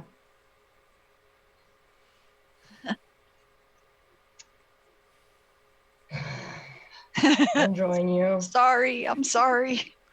You don't have to. I mean, it's okay if you don't want to. I'm opening the door. Okay, thank you. I'm sorry.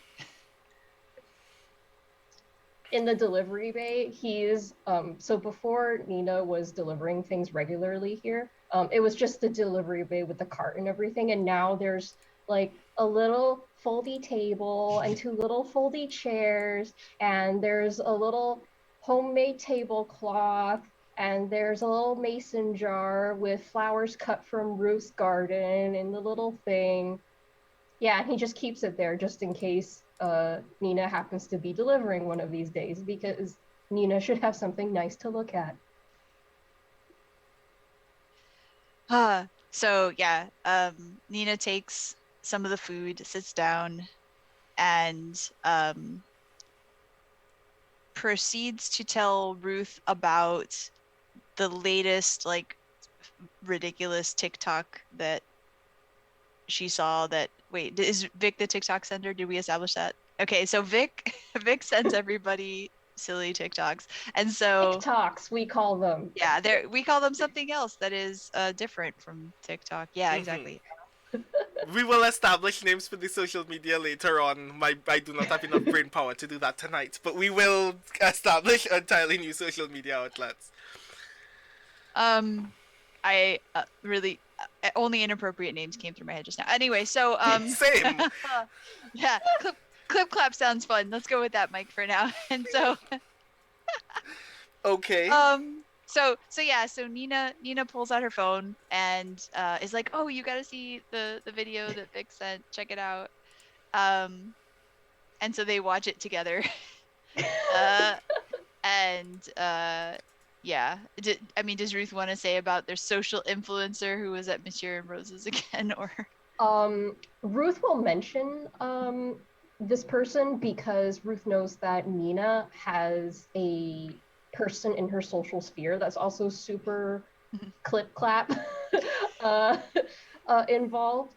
So yeah, he'll mention that, just dropping the information there. And it's hilarious because he doesn't say like, "Oh, did you know that today I saw this thing? Wow, what could that possibly be?" It's more like, "Today there was this," and then just waiting to see if Nina knows anything about that. But Nina gets that this is how he, quote, socializes.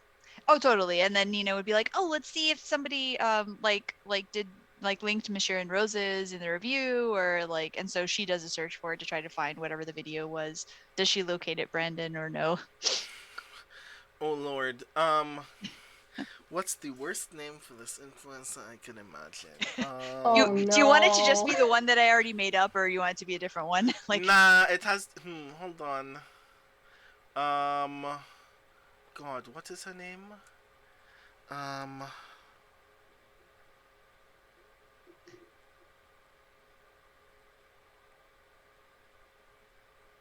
I'm trying to think of a terrible. I know, yeah. Bubble tea shop reviewer name.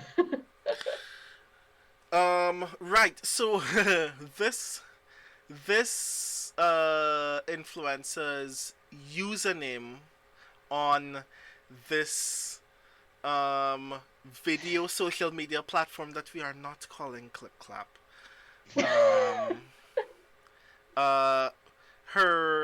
Her username on the app is Trixie Cash. 9/10 of her profile is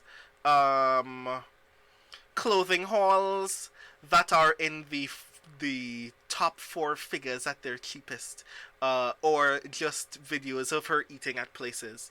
And there is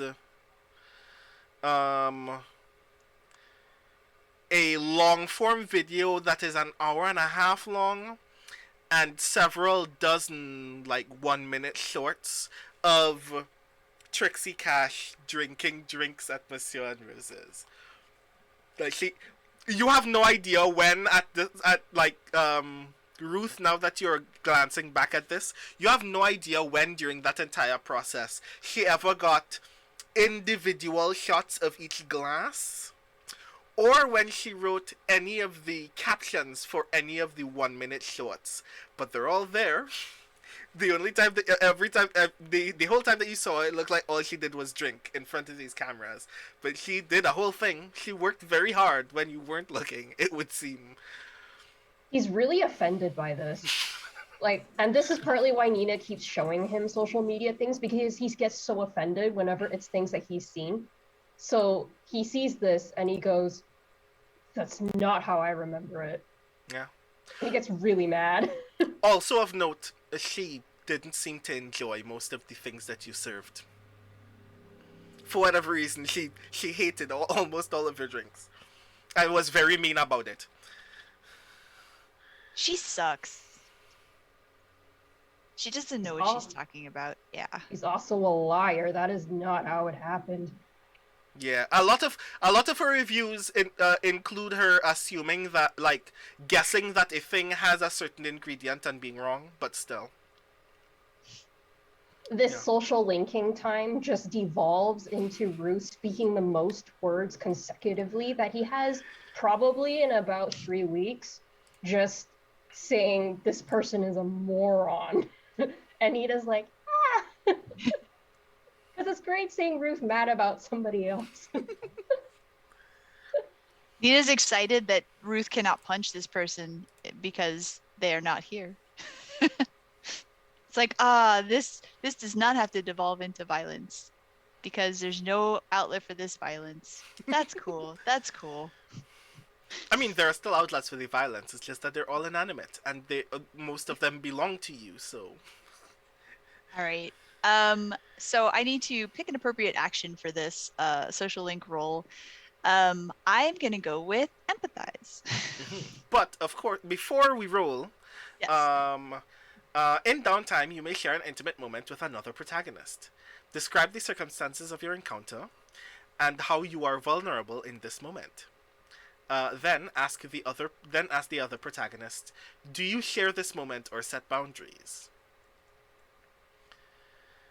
So that question actually goes to you, Ruth. I think I know the answer, but I'm gonna ask you because I should ask you.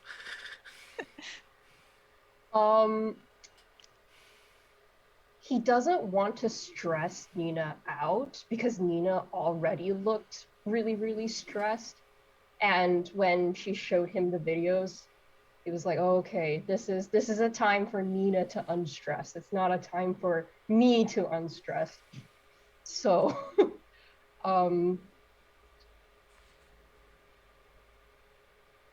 actually, it would be kind of funny trying to see how he practices being vulnerable because it's something that he hasn't done until he actually met this crew. So, you know what? Let's just say after they watch a whole hour of Trixie Terrible Person bashing all of these drinks that she doesn't even know the proper toppings of, he hands the phone back to Nina, and Nina's looking much better, and like her soul looks watered, her fields are, you know, fertilized, her crops are blooming, and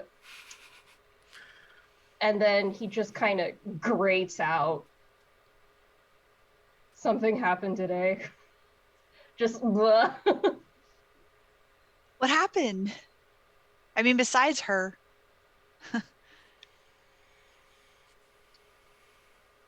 Well, a police officer happened.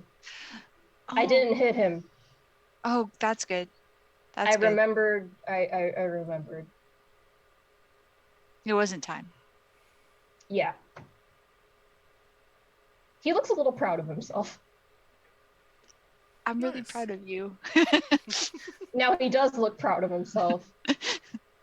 And then immediately hands her the croissant that she hasn't eaten yet. And she eats the croissant. Nice. So, because Ruth shared this moment with you, you roll plus 1d. So what action will you be rolling? Okay, I'm gonna roll empathize, and I do have 1 dot in that. So you will be rolling. So you'll be rolling 2 dice. Okay, and actually, I get, because of my character, I get plus 1d when rolling a social link, so I get 3. Aha! You get 3. Nice. Yes. So 3d6. Here we go. I got a 4, a 3, and a 3. Okay, so on a 4 or 5, you gain 2 links, but the other player gets to assign them as they choose. So, Ruth, how would you like to distribute 2 links between the two of you? Okay, so I was just going to clarify that when social links happen, they're only between the 2 characters involved in that link. Okay. Well, Ruth is not someone to monopolize, so 1 link for you and 1 link for me. Sounds good. Yay, democracy. Okay, nice. Um, this is a good place to also mention that even though you have just been in this intimate moment, Ruth, you have 2 downtime actions. So if you just wanted to do that again, I am definitely in favor of simply coloring this scene as several minute bonding moments that have all taken place at the same time. Um, if you wanted to share an intimate moment in this scene or elsewhere.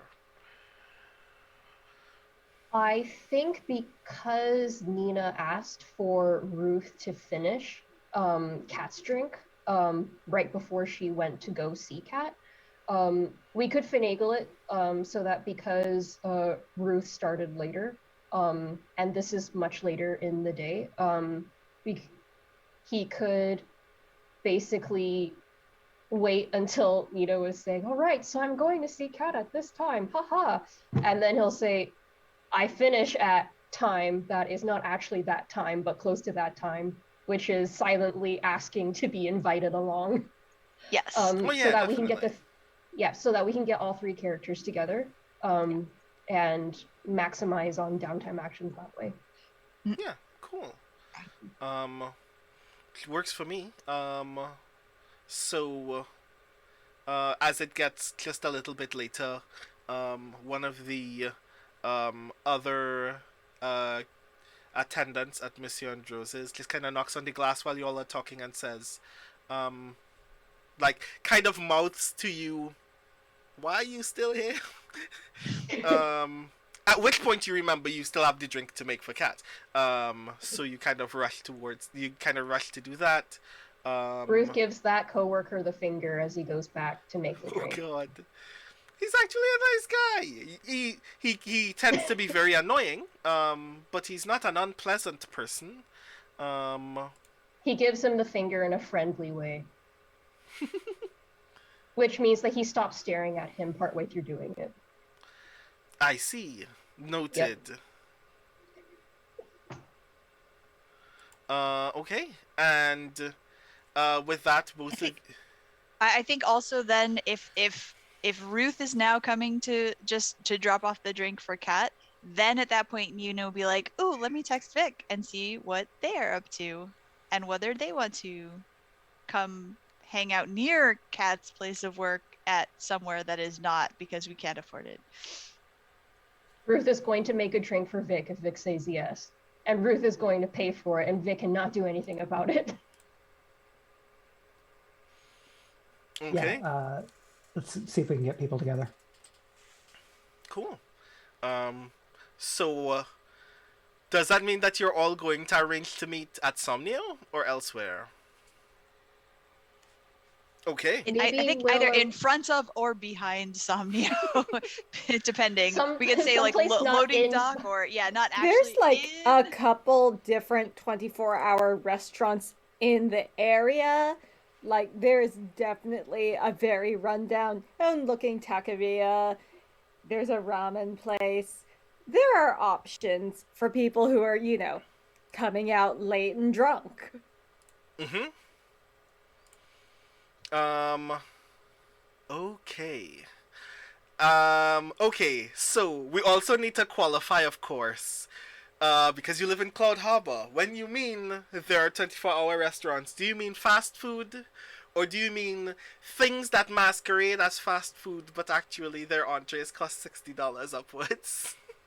Oh, there's definitely both. Somnio is near enough a train station that there's like a fair mix as well. Mm-hmm. But if you don't know the neighborhood, it is definitely easy to stumble into the wrong one and have to just backpedal very quickly to get out of there. Aha. Ooh. Is this the one coin ramen shop? Or is this the shop where you're going to pay $20 for a bowl? Oops. So here's what I'll say. Which is actually really cool because this is a part of Cloud Harbor that I already imagined in my brain. technically qualified by something that Iori had said earlier, but still. So there is a part of town not too far away from Somnio, like literally just like a walk away. Um, that is just like a 2 block stretch of um fast food and like um kind of small food stalls that people typically go to whenever they're going to any of the bars in the area and need to step away to sober up. So here you can get crepes, you can get like really well done ramen. There is a fried chicken place on the other side of the street. You can get. There is literally like a small wheeled kiosk where you can get takoyaki even if you wanted. Like you anything that you can imagine. Like eating specifically because you either are drunk or are planning to get drunk this evening. Just 2 block stretch of that, and at the edge of that block, kind of wickedly, is a small like a small building that just is self-serve beer that you kind of just like pay contactlessly and just pour yourself your own pint. And you get to keep the glass, but it's there to tempt people into continuing to drink and therefore never being sober anyway. But the fried chicken place there is very good. The ramen place there is very good. And there is like a steak and fries and burgers place there as well. That is all right, but very cheap. So yeah.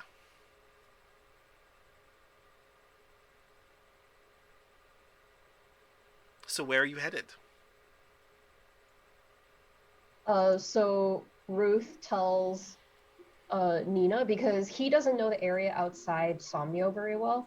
So he tells Nina to tell Kat to tell them a cheap place to meet up. Kat is going to text back with details for like this teeny tiny 24-hour kopitiam that does the best nasi lemak in town. Nice. Ruth has a soft spot for kopitiam, so he is immediately very pleased and then immediately hates the sensation.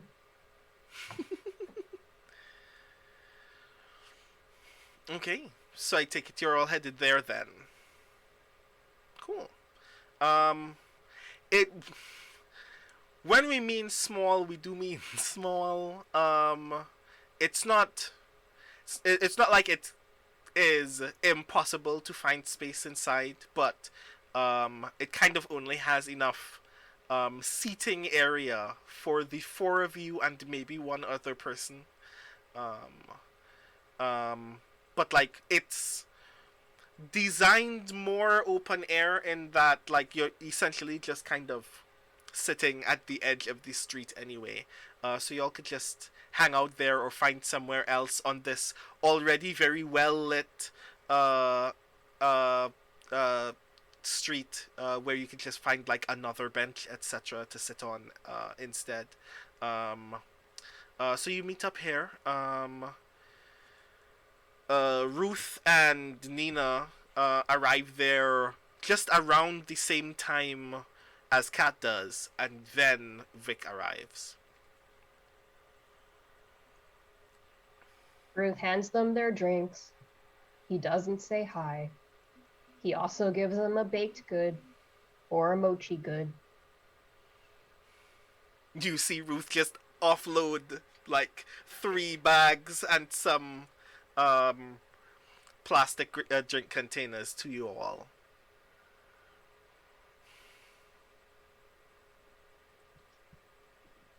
Kat is absolutely delighted and thanks Ruth profusely. I like to think that. Yeah.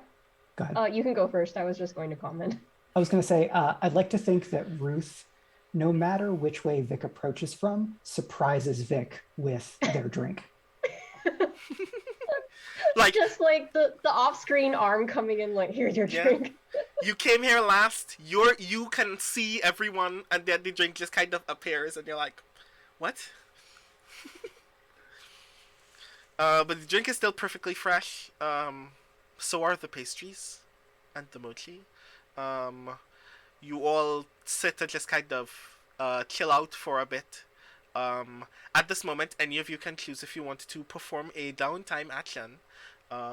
If you are performing a downtime action, if you are performing a social link action, share an intimate moment, you can decide who you're sharing it with, and under what circumstances.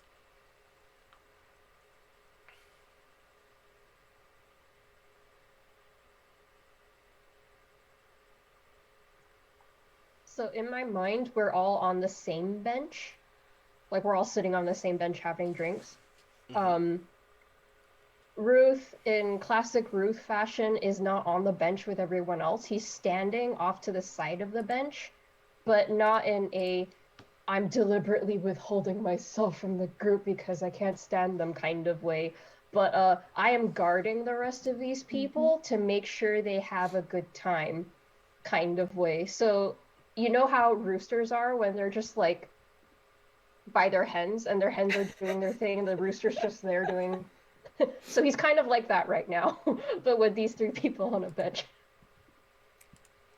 Kat is going to offer an intimate moment to Ruth by she's sitting on one of the ends of the bench and kind of leans off in Ruth's direction and says, hey,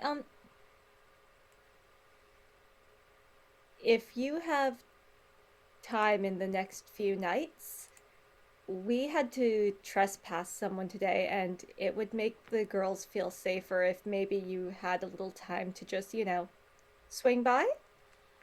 Bring Henrietta. Everyone loves Henrietta. We haven't seen her for like a week. So for the chat and for anyone watching, Henrietta is a very, very, very, very, very, very, very old French lady who saw Ruth knitting one day on public transit and decided, here's the boy. Hello, boy. My grandson. Oh my god. There you are.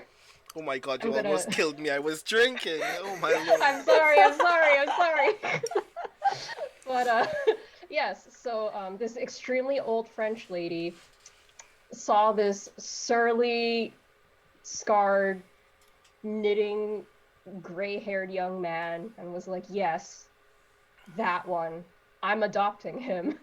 And decided that because he needed more friends, she was just going to take him to this really nice little restaurant where she met all these really nice girls who are all her granddaughters now. So definitely Henrietta is a regular at the hostess bar. Yes. Everyone who loves her. Everyone who meets her loves her. And that's partly because they don't have to do any of the fake flirting or anything. If you get Henrietta's table, you just got a paid break. She's an angel. None of the girls from Somnio are 100% sure, like, does she know what our business is? But they are not going to look a free grandmother in the mouth, especially given how many of them have had complicated relationships with families or estranged families, etc., etc. Mm-hmm. So Ruth is standing by the bench with his arms crossed, and when Kat leans over to ask this of him, he kind of does that shifty eyes thing of, I think something else is being asked of me here, and then kind of leans over and goes, you need someone in the hospital? No. We need a deterrent. We don't need an enforcer this time. Unless he tries to come in which case I won't stop you as long as you don't get any stains on the carpet. Boss was really, really upset about that. He made me shampoo it myself.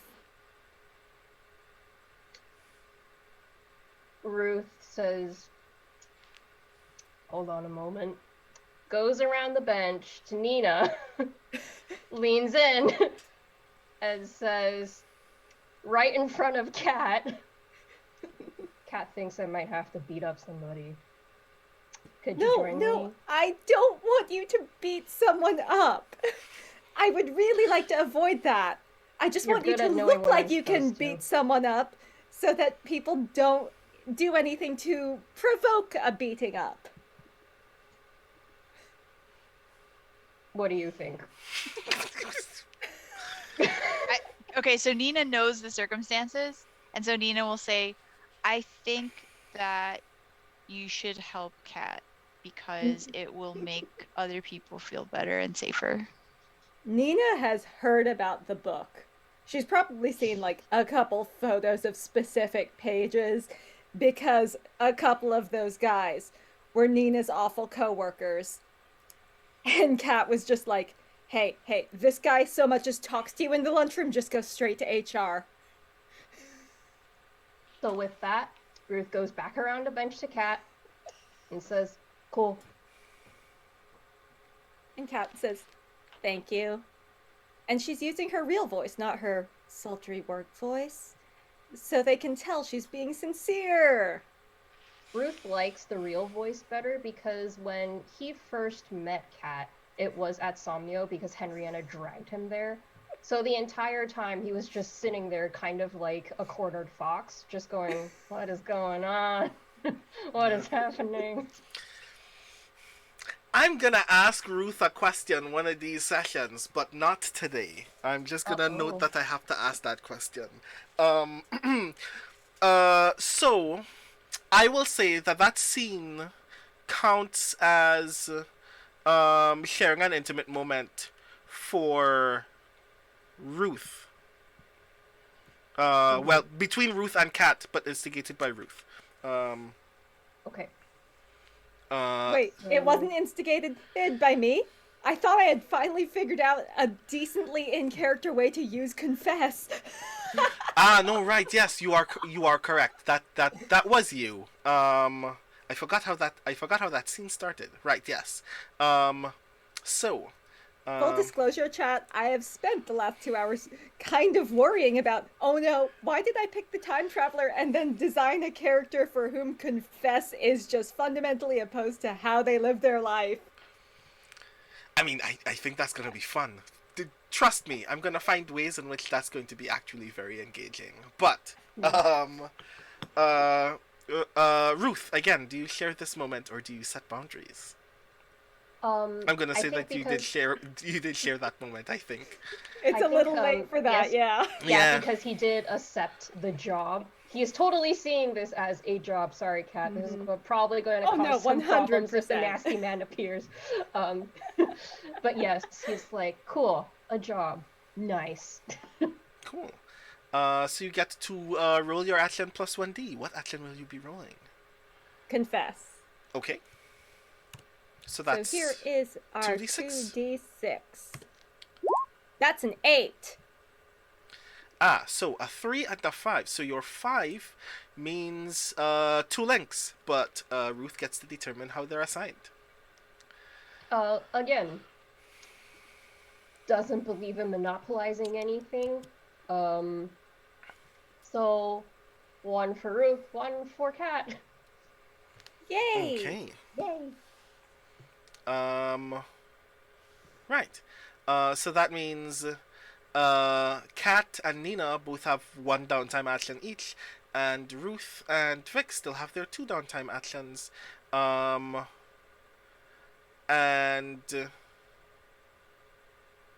I will open the floor again to you all. If anyone wants to take an action. I do want, because I see that we have a good bit of time still. I will give us like a couple more minutes to do some stuff for this. Hopefully we could get through a couple more downtime actions before I establish a thing. I think between Nina and Vic, I'm not sure who would bring it up. But the press conference, I think, is a potential conversation point.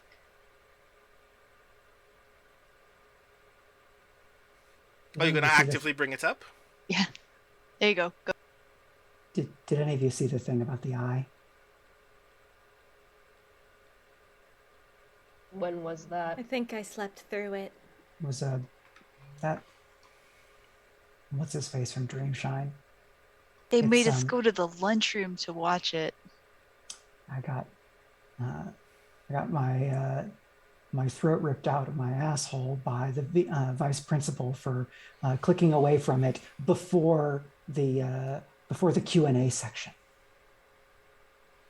He It's kind of leans over, like, who's the vice principal? it doesn't matter. It's like a predictive algorithm. It sounds like am I off the map, or does it sound like the thing that we do? Like it touches on that somehow.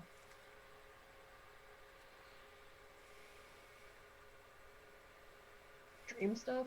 Or Pat is looking around to make sure that nobody is in earshot of this conversation now. Oh yeah, you're mostly undisturbed in this corner. And if it's not intentionally, I think it'll probably cause some bubble over.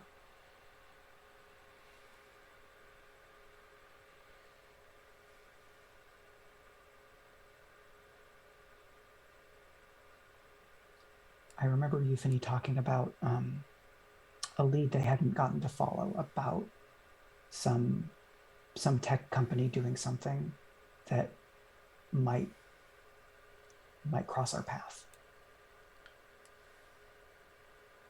I want to look into it. Vic, very idly, I would like you to give me a roll because you said that. Sure. If this like a supposition doesn't work with what you were thinking, then just let me know. Oh no, we will get to that point just now. Should I be rolling something specific? I think that either. Hold on. Let me look at the sheet again. I think either perceive or analyze would work. Yeah, I've got perceive at 1. Okay. I can do that. Your position is risky, and your effect is standard.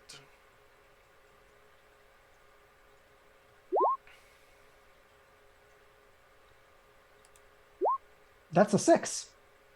Oh lord, oh lord, oh lord. Right. So, I made a note about a thing, specifically in the hopes that this would be revealed much later, but, Vic, it kind of slipped your mind, when you were recalling the fact that, Euphony had an observation about some tech weirdness going on in Cloud Harbor. And then it just kind of occurs to you again. What is it about Rüstem Demir that I know that I've met the guy? Where, why would I ever be in this? And then you remember. Once upon a time, very early when you transcended, like one of the first, like literally one of the first few weeks that you got to know Euphony. They invited you to a party, and you were like, I don't care, but it's Euphony, so I'll go. Maybe this is actually cool. Maybe it's not a stuffy Cloud Harbor party. Maybe this is actually cool. And lo and behold, you're actually invited to a very fancy gala, being hosted by Dreamshine.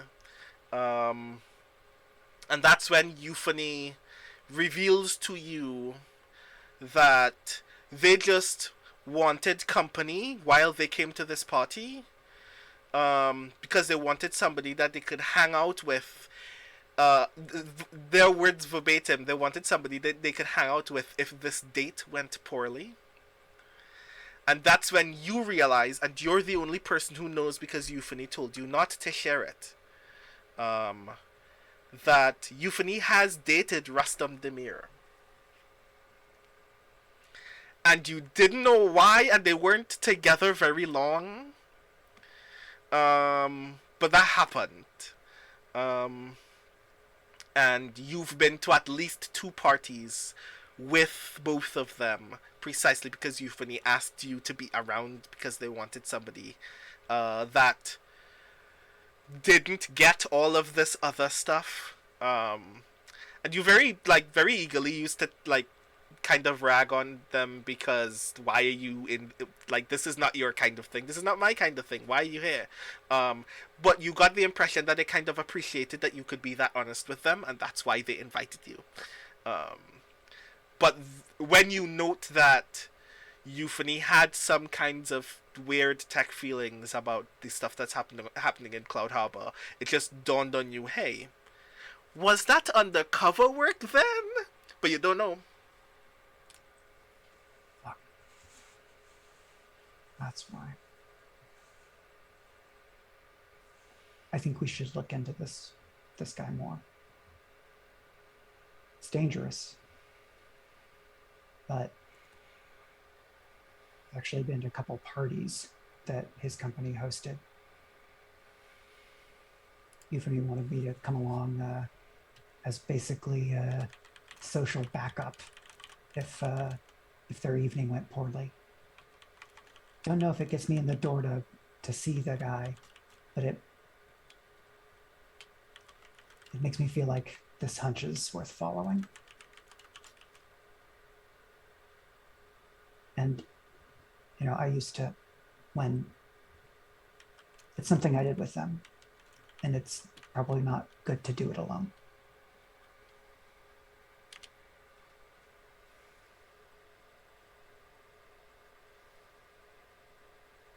Ruth doesn't say anything, but he's watching as Vic is giving this information.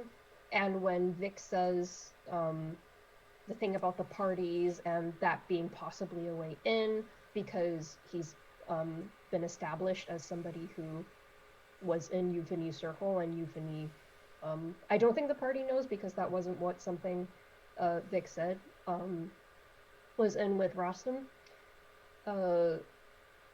Bruce just kind of looks at himself discreetly a little bit. Just kind of, well, clearly I'm not party material, but Vic is kind of setting the group towards party time, so I guess I'll just deal with it.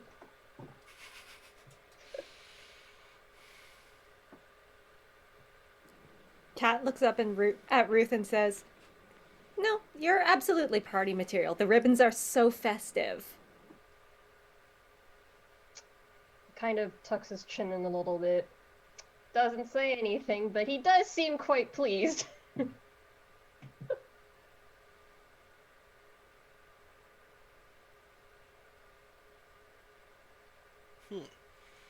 Okay.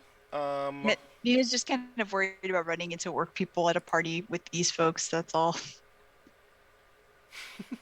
I don't know sees Nina looking nervous and says, "I'll be there, i.e. with you."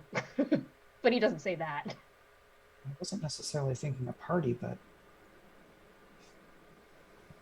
if we could get into something and then get somewhere else in the building, that could get us a lot.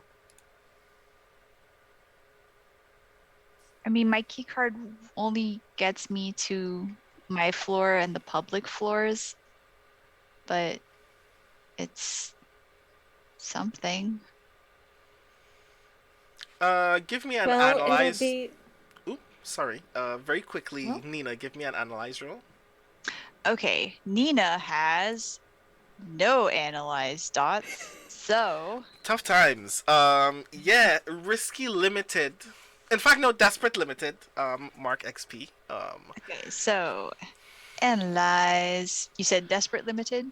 Yeah. Okay, roll 2d6. Boop. That's a 4 and a 4. Hmm. Um.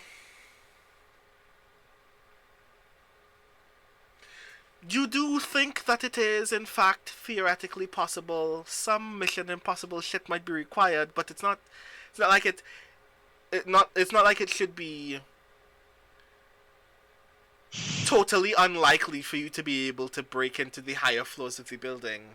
But you do know it would require a lot of effort and a lot of there is a lot of security scrutiny on the Dreamshine floors that you have experience never having like gone through, but you've never actually tested it before because you didn't care before. So you know that there will be some level of security. You haven't actually done enough research to figure out exactly how much security would require. That would require some testing. But you know that it's possible, and that gives you a lot of hope out of nowhere that maybe you can, in fact, maybe you should, in fact, just do the thing.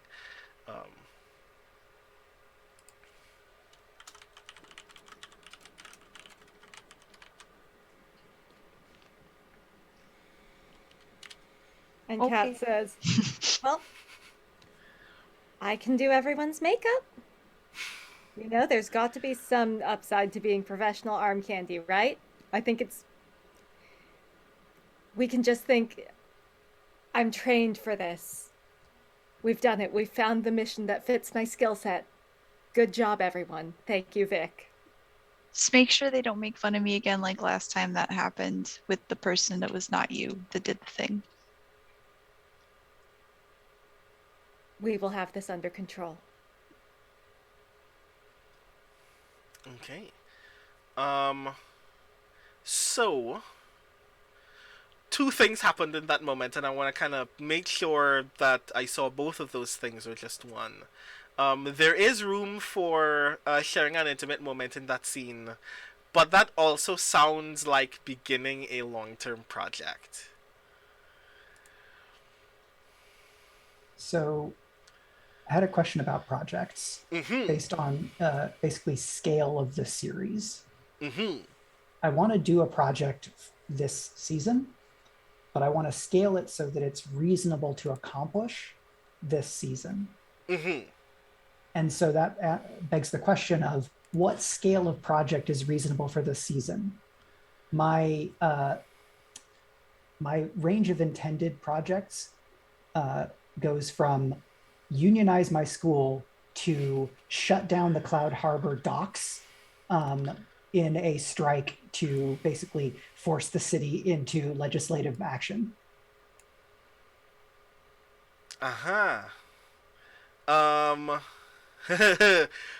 Some of those will actually be kind of unattainable this season, but it is my job as GM to give you to find ways to flavor your steps toward that goal, even if you don't complete it. So if you wanted to take one of those projects and we don't finish it, at least I will give value in the act of not completing it.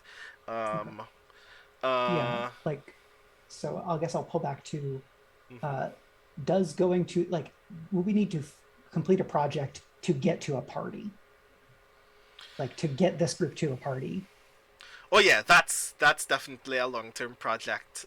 Some of y'all will have to leverage your social capital for the less popularity fortunate of your friends.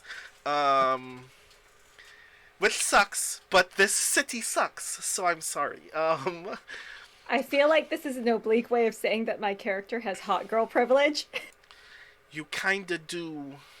It's the combination of hot girl privilege and the collection of social capital that is having interacted with dozens of people who have a lot of money who also have hotness privilege.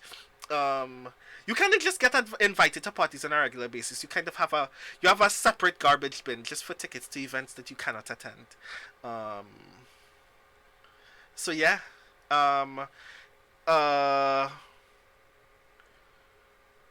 So to go to a party, the project clock for that, yeah, that's going to be a 8 o'clock. In fact, no, that's going to be at 10 o'clock. I'm mistaken. Get invited to a party. And That makes it probably an end of season project. Because like downtime actions don't go very far in this game. Right, yeah, you're fair. There's no coin for improving you can't results. spend the thing. That's what I was thinking in my brain, and I remember there is no coin in this game. So yeah, that's definitely 8. I am catering it in a lot of ways to not take place right away, but to establish that you will have that access coming up very soon.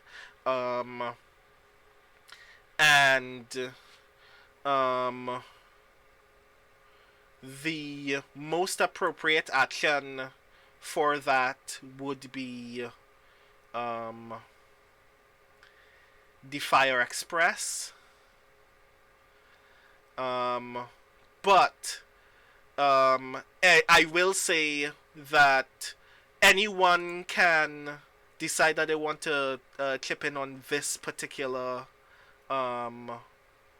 project after this downtime. So if this is a thing that you wanted to invest in, you could invest in this after this point. So yeah, is that what is? Does that mean that I should ask you to roll now, Vic, or do you want to consider that at a later date? I want to pause and check to see if anybody wants to do any more downtime actions in this scene before we leave it. I'm good here. I am also good. Okay, then I have idea for my 2. One is pursuing this project.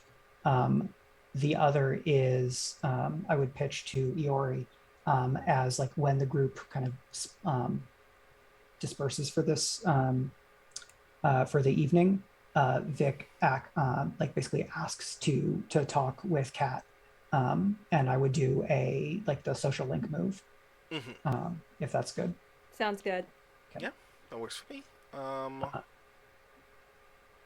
So first, I will ask you to roll for that long-term project. This will just kind of represent the vague amount of social capital that you all have accrued to this point that would allow you to attend the party initially. Okay. Yeah, I was thinking I could flash back to earlier in the day or the next day at work, and Vic using Express to basically try to get themselves onto a list of people to go from the school to a Dreamshine function, all under the aegis of learning about the eye technology and potential academic applications, which is Vic's way of getting dressed down into an opening for getting information, because it looks good to the boss and it gives them access. Okay. Okay. Your position is desperate. This is a long-term project. Oh, right. Yes. Right. So yeah. Give me what skill are you rolling? What action are you rolling again? I can do express or perceive are probably the best ones that I have applicable here. Express is like I'm giving the pitch. Yeah, express will give you the most. Express, I think, works the best here in this moment. I got a 1, so 1 tick. 1 tick on the 8 o'clock. We're going to a party. Cool. And with that, you can go into your next downtime, Ashlyn, from this point then. Yeah, so I was imagining like a pedestrian bridge over either like a transit line or something like that. A place where you can stop and have a conversation and not be totally surrounded by people. But to our touchstones, one of the things we selected was media saturation. So there's probably several different songs on like speakers going, like the buzz of neon, and just like that, like the pressure, like there's a storm coming, but it's just from media, as like texture for the scene. Oh yeah, terrible. There is a billboard that is like hovering above the bridge nearby. That just plays music videos on a loop. It just plays the music videos for the latest pop songs, just constantly. It's not even on a building. It's just kind of suspended by the power lines that give it its juice, from one building to the next, just hovering over this bridge. So you have to crane your head all the way up to see it. It's not good, useful, or valuable, but it is very loud. And that's the sonic and visual backdrop of where you both are at this moment. And like out of work, Vic wears like much more casual clothes. So like biker jacket with like cool print lining on the inside, black jeans, high tops, and a collared, just a white collared shirt. Stops and kind of rests their elbows on the railing on the side, like watching the trains come, and says, I don't know how to do this without them. Now Kat is uncomfortable.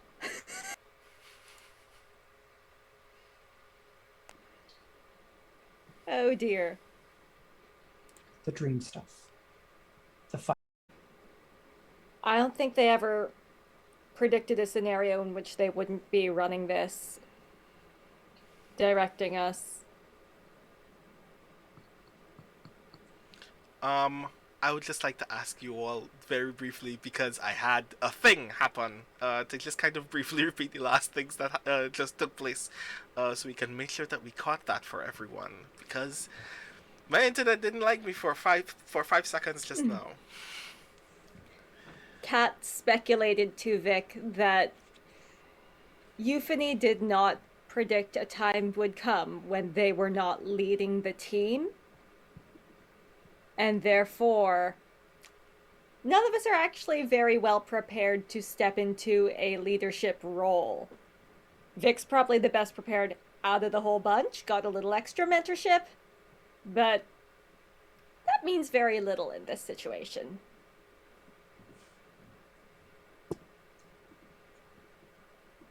How many times did you go back or play back that fight? I don't think I asked before.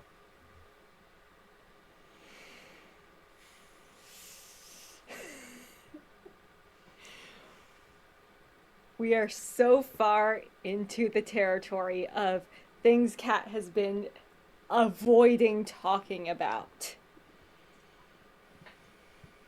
Well, this can be set boundaries, right? Yeah, you can set boundaries if you want. Yeah. This is, in fact, going to be a place at which Kat sets boundaries. But she's going to do it in the indirect way. So as they are leaning on this bridge, she's trying to fix her hair because she put it back up after she got off work when she was changing. And she messes with her hair as though she's got a pin in the wrong way and fumbles one of her clips out and off the bridge and just looks after it in total dismay. Damn! I liked that one. I'll be right back. And like Vic looks left, looks right, and then I don't want to have to roll for this, but I want to do some like minor parkour. Oh yeah. For the drama of the scene, oh my god. So like roll over the grating to hanging here, to squat, to drop down, to get Vic, show Vic as like a physical agent in this kind of situation, because that I'm also looking to find ways where we can distinguish Vic and Ruth as like fighting type characters. Mm-hmm. Yeah, definitely. So yeah, you just Whereas kind Nina's of like, oh, what is he doing? No. So you just kind of leap off, briefly hanging off the edge of this thing before you just control your descent into off this ledge. And the rest of the team's still with us, right? Yeah, Nina and Ruth are about while this conversation is happening, but they're not like immediately in your space. Kat turns back to them and just shouts, every time they do something like that, I swear my heart stops. So yeah, you get down. Give me a 1 die fortune roll. Roll 1d6 for me.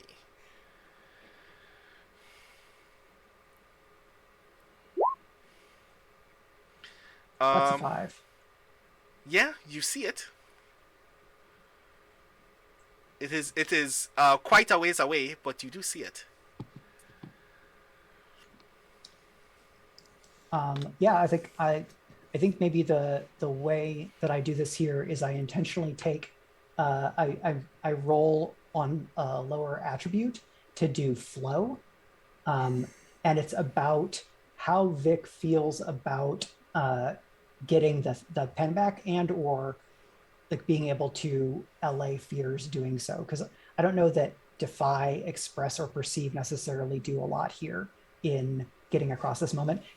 Confess would be best, and they don't have that at 1 or more. Yeah, that works for me. Okay. So I'm going to do a 0D flow roll, take the lower, and then that'll probably get 1 link. Oh no, if Kat set boundaries, then you're taking XP, not rolling a D. No. You still roll. You still roll. Oh, you just don't get a bonus die. And Kat still gets to determine how those points are, how those social links are assigned. So yeah.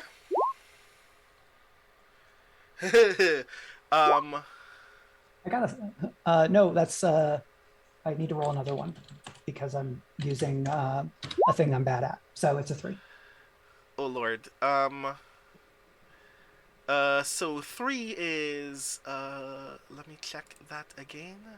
1 link. Yes, 3 is And 1 link. Said link goes to Vic because Vic tried. Kat remembers and appreciates that. Yeah. So Vic, you have 1 social link with Kat. Yeah. That said, when they come back up, Kat continues derailing the situation by just being like, oh, I know you're good at that, but every time you do it in the waking world, I swear it takes a year off my life. Ruth in the background, like, kind of looks at Nina and without a shred of self-awareness has the facial expression of, I don't do that.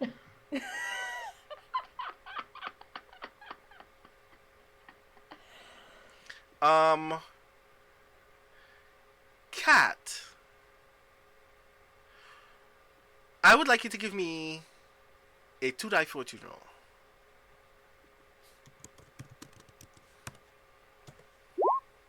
That's a 5 and a 3. Okay, cool. While all of this is happening, you kind of idly notice something in your purse. A few nights ago, at Somnio. You all were hanging out. It was the first time that you all had shared space in quite some time, since no longer working in Dream Space for quite a while after losing Euphony. Um, and while you were hanging out, an altercation took place at Somnio. A guy was getting in a fight with some other drunk fellows.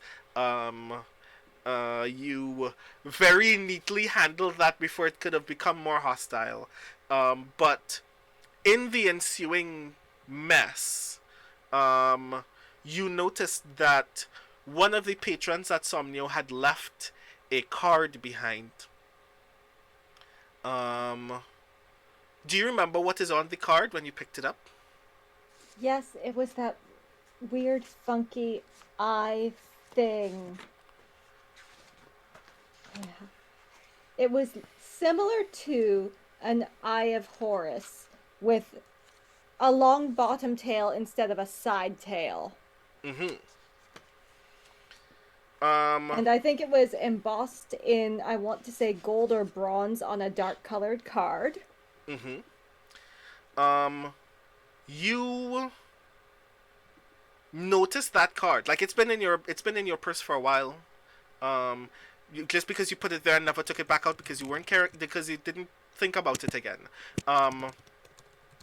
And you just kind of idly notice, as your purse is open, you see it, and you're like, oh, that's what that is.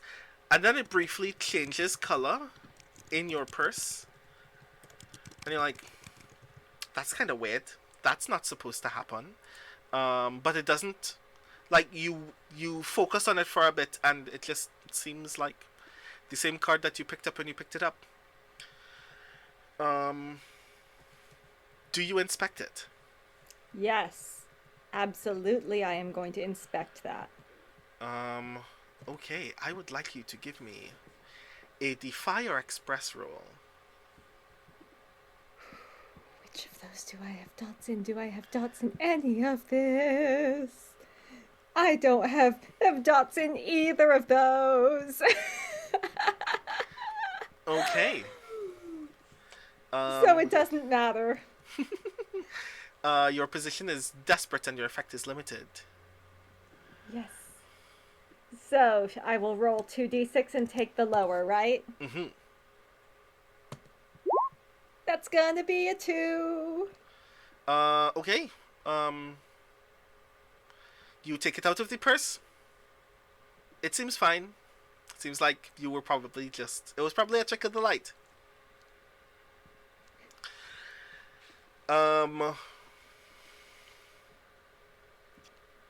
Yeah, there is nothing of note about the card, you just put it back.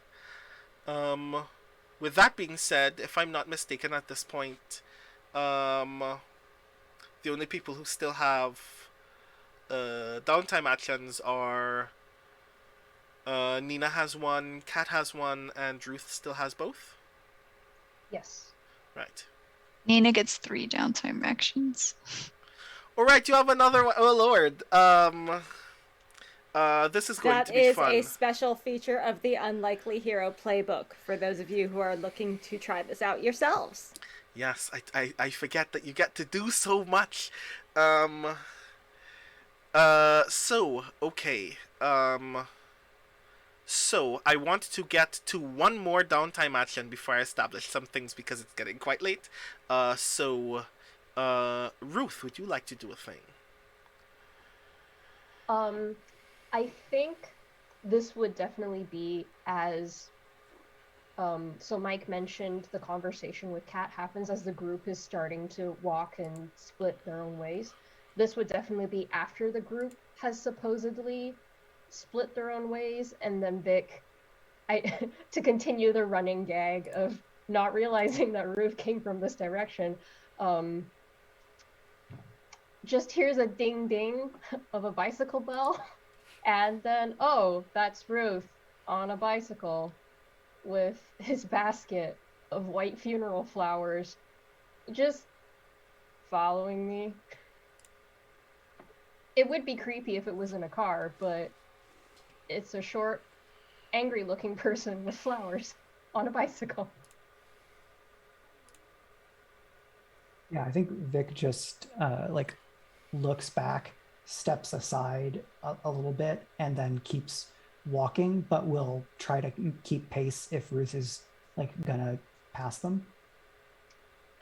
Ruth slows down, so they're walk biking next to each other.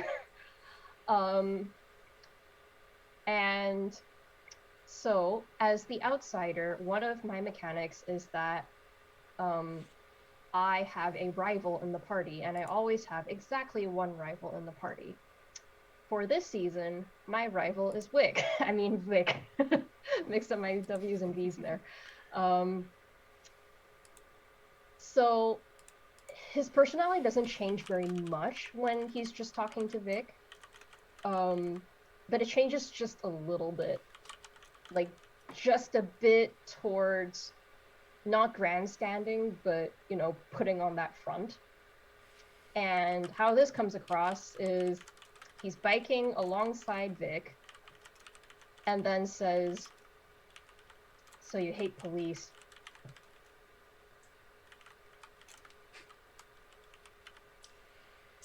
There's not much worse here. Cops are the metal boot set on the throat of every single person in this city. To put on that boot, you've got to be deluding yourself about trying to do good, or you like having your boot on people's neck. Neither of those are good to me. Again with the poetry crap. Did Nina show you the one with the cat and the masks? Ruth kind of looks at him and suspects immediately this is a social media thing, which makes him immediately very, very suspicious. And he goes, "No." Okay, never mind. And then baldly changes the subject to, "So a cop showed up at work today."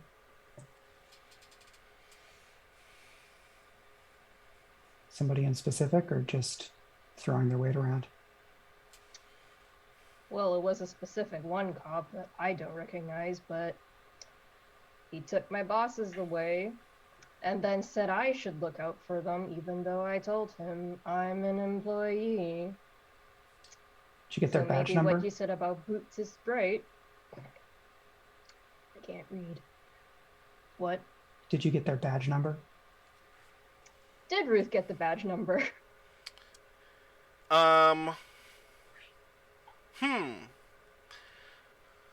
Give me a 2-die fortune roll. 2-die fortune roll. Just roll 2d6. Roll 2d6.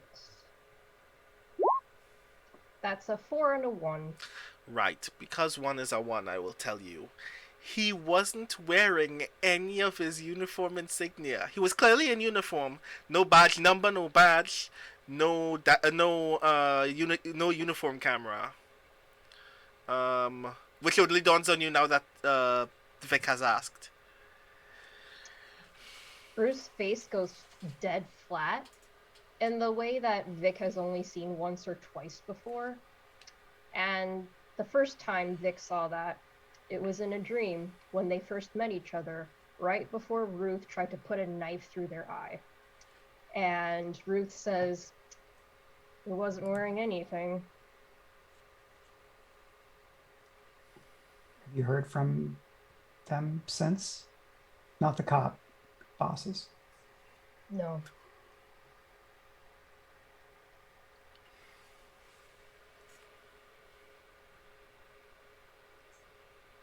Well, that's terrifying. Should go look after him. They just told me to look after the shop, but I have the morning shift tomorrow, so when I open up, I can see what's up. Well, if you give me a description, I can maybe ask some people to ask some people.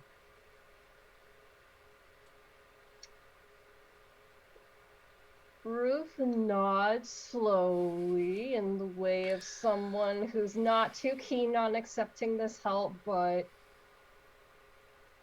his bosses are his bosses, and he does like being paid. So he gives a description and the names of Kenneth and Edna to Vic. Okay. So, since you are sharing an intimate moment, I will ask Vic, do you share this moment or set boundaries? Yeah, Vic shares this moment for sure. Yeah, It's like definitely. they're very game for this type of stuff. Nice. So you will be rolling the action that you're rolling plus 1d. What action will you be rolling, Ruth? For me, I think Express makes the most sense here. Yeah. Definitely an so- express moment. Yeah, so I have the 1 die already in Express, and I get the plus 1d, so I am rolling 2 die total, correct? Rolling 2d6. Rolling 2d6. That is 3. a 3 and a 1. Right. So you have 1 link, and Vic gets to decide how it's assigned.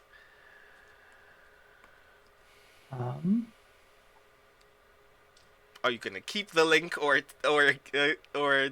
does Ruth get to keep it? I think it makes sense for Vic to keep it, because Vic is then going to go do things Yeah, that makes sense based to on me. the information, so... Yeah. Yeah, so I'll take one link with Ruth on my sheet. Okay. And as this conversation just like gets to that point, Ruth, you get a message on your phone. I can't believe he has a phone. Okay, he gets a message on his phone.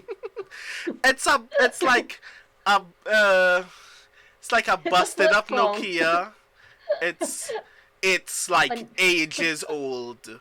It's like the fact that you can use, the fact that it can connect to the internet, is still like an ancient novelty because it can't have apps. It's literally like 12 years old or more. You got one of those like old people phones from Yeah. I'm where trying it's to just like all it does is actually make phone calls and text. That's it. Yeah, all it can do is make phone calls and text and play Snake. That's it. That's all it can do. Yeah, pretty much. I'm trying to think exactly of the Nokia that I'm thinking of that is very rugged and has a color screen and can connect to the internet, but is also not ready for anything that a smartphone can do. And you get a text message from someone that you have saved in your phone as DK. Oh shit. Okay. Okay, Donkey Kong, what's up? Oh god. You know that this is Dice Calandrine's number. Because you didn't save this number in your phone yourself. Calandrine did. Yep. Calandrine thought it was so funny because Calandrine is 6'7" and built like a mountain of bricks and thought it would be real cool to just take my phone and hold it above my head and save his number into it.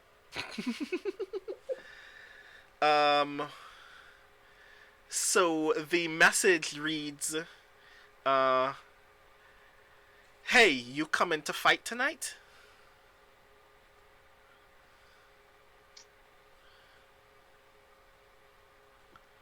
Ruth one hand texts why and enters that.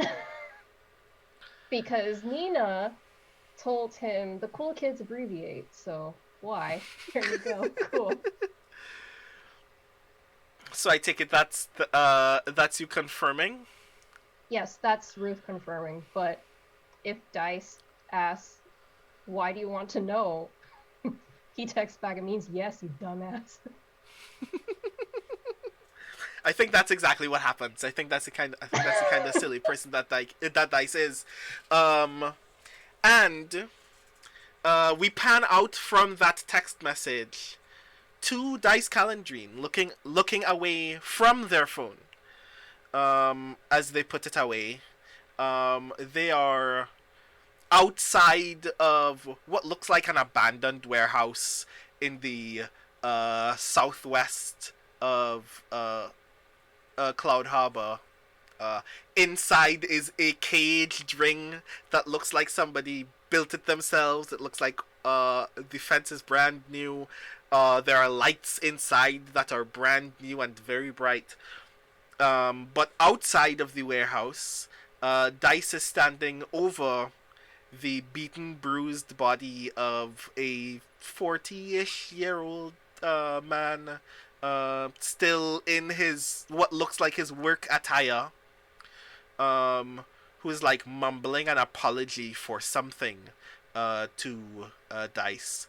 And Dice just kneels next to the guy and says, "You don't need to think about it." Punches him again very quickly to knock him out, and puts a bright white card with a purple eye image drawn in the center of it. That looks like a card that some people have seen before. He takes the card and puts it into the breast pocket of that guy's jacket, pats it, cracks his knuckles, and goes back into the warehouse. And that's where we're going to close tonight's session of Fractal Spire. I apologize for taking so long. We typically do not run this long, but I really wanted to get as much downtime stuff as possible.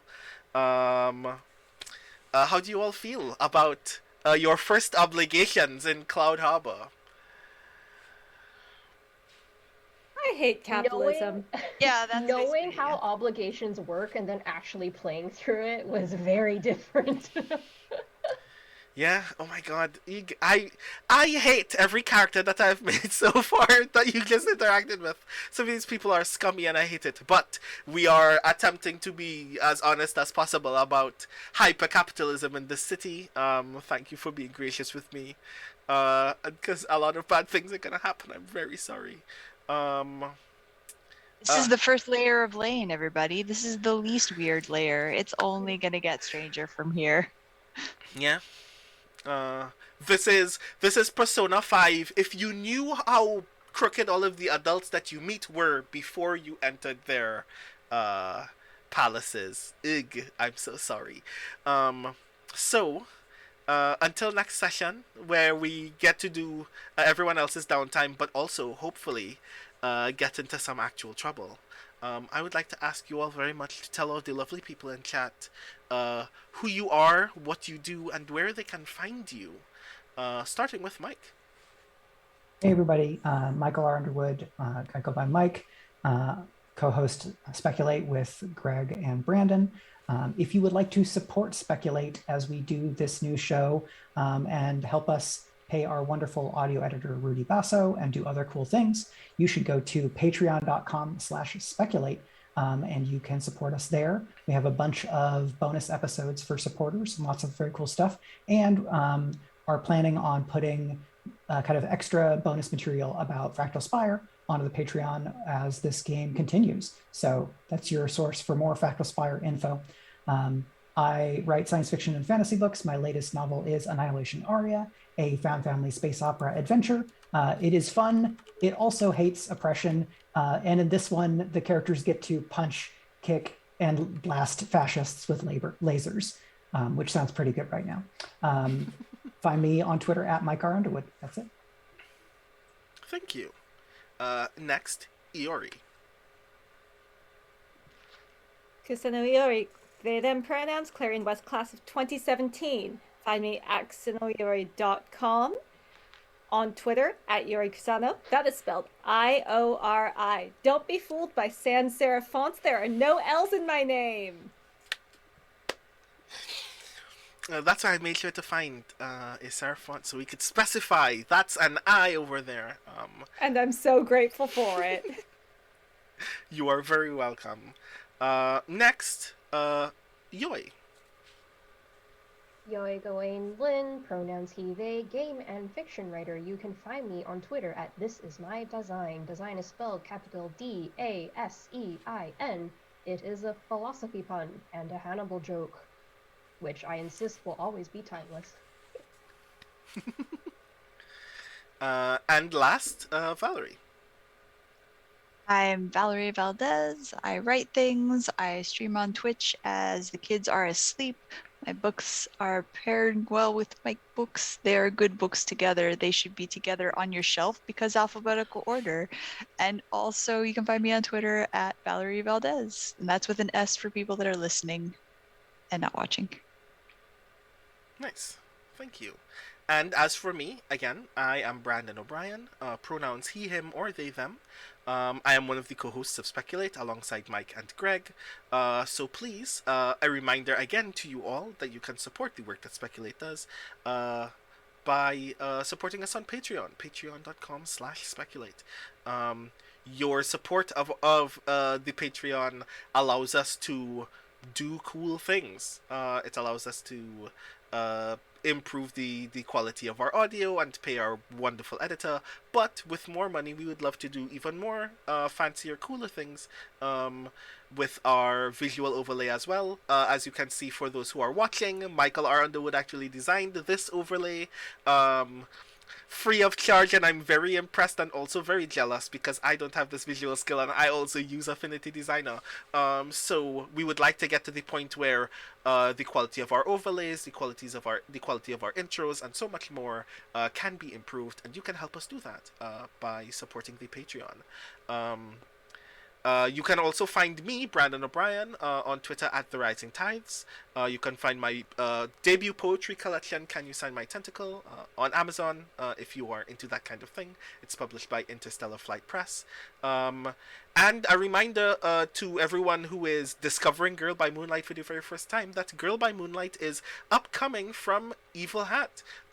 So we are playing a playtest build, but very, very soon this will be a game that you can play. So please follow Evil Hat on Twitter, at Evil Hat if I'm not mistaken. So you can get more information about Girl by Moonlight when it comes out, because it is definitely worth playing, as you have just seen this evening. So with that, I'm going to ask all of these lovely people, all of my strange friends here, to bid adieu to all of these lovely people in chat. Thank you, chat. You've been great. As I briefly disappear again and come over here to thank you all once again for joining us for yet another Speculate session on this channel. I'm very excited that we had our first session of Fractal Spire. Girl by Moonlight is a lot of fun. It is a lot, as we have seen, but I'm very excited about all of the cool things that they will get to do now that they've had all of those terrible experiences. It is now time for wonderful, cool, badass experiences to come very soon.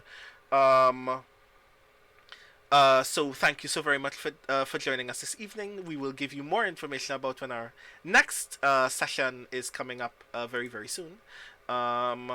And thank you again to Evil Hat for sponsoring this evening's stream, for sponsoring our series of Girl by Moonlight, in fact.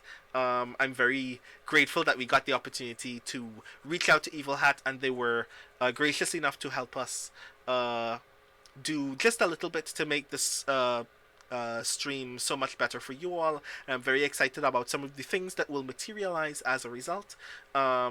Because Evil Hat is cool, Girl by Moonlight is cool. We just wanted to have an opportunity to share this wonderful game with you all because we thought it was rad. And we're very grateful that Evil Hat is the kind of community that welcomes using Twitch as a platform to broadcast some of the cool stuff that is happening in the RPG space. So I hope that you will stick around for more Girl by Moonlight coming up in the very, very near future. A thank you again to Arvan Elron for giving us the opportunity to have this content on this channel. Speculate is really cool, and I'm very glad to be a part of it and to share that opportunity to share that space with you all here in this wonderful chat on this wonderful stream. Thank you again to the mods, Arudinel, X4, Triffid Emats, and JRab. as Gregory always says, you are the best mods in the business, and we really do mean that. You're part of a wonderful community, but you also do a lot of work to ensure that Twitch is not its worst, twitchiest whenever weird things happen. And thank you again to all of the users who attended this evening. Crit Twitch, Elion, Garlic Tofu, Kusano Iori, La Kaylee, Mrs. Dunsel, Prince Justin, Saint Pomelo, Sega Dream, Shanuwala, Should Be Studying, The Kids Are Asleep, The Sparkly Wallflower, and The Turbo Tango. And very early, and Lana Ray is also was also here this evening. And earlier, Actual Factual was also here. The designer Andrew Gillis was also joining us earlier this evening, and I hope that they will be joining us for so much more of Fractal Spire coming up in the very, very near future. Again, a reminder that you can support Speculate content by becoming a patron on patreon.com/speculate, which helps us do a lot of cool things and gives you access to so many of the very cool behind the scenes content of these kinds of series. As Mike mentioned, we have some behind the scenes content that we'd like to share with you. There are also some nuggets that I am preparing specifically for you all to get a taste of very soon, that will most likely be on Patreon. So definitely check out the Speculate Patreon for more information about that. But until our next stream, a reminder that there will be nothing on this channel tomorrow, but if I recall correctly, there should be something for you all to enjoy on this channel on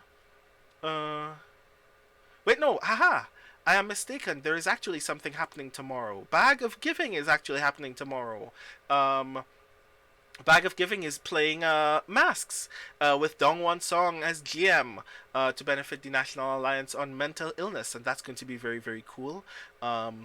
If I am not mistaken, the crew of that, the players for that Bag of Giving game will be Kate Dollahyde, Sarah Gailey, and Alyssa Wong. So that's going to be a lot of fun. That's actually really, really rad, and that will be on Monday at 7 p.m. EST. So definitely support Bag of Giving. You have given us so much love, so definitely continue giving Bag of Giving so much love, because February's giveaways are actually going to be very, very cool. I say this because one of those giveaways is actually a thing of mine. Hee. So definitely support that stream tomorrow night. But until that happens, I hope that you're all having a wonderful evening, and I hope to see you all very, very soon. Have a good night, everyone. Be safe.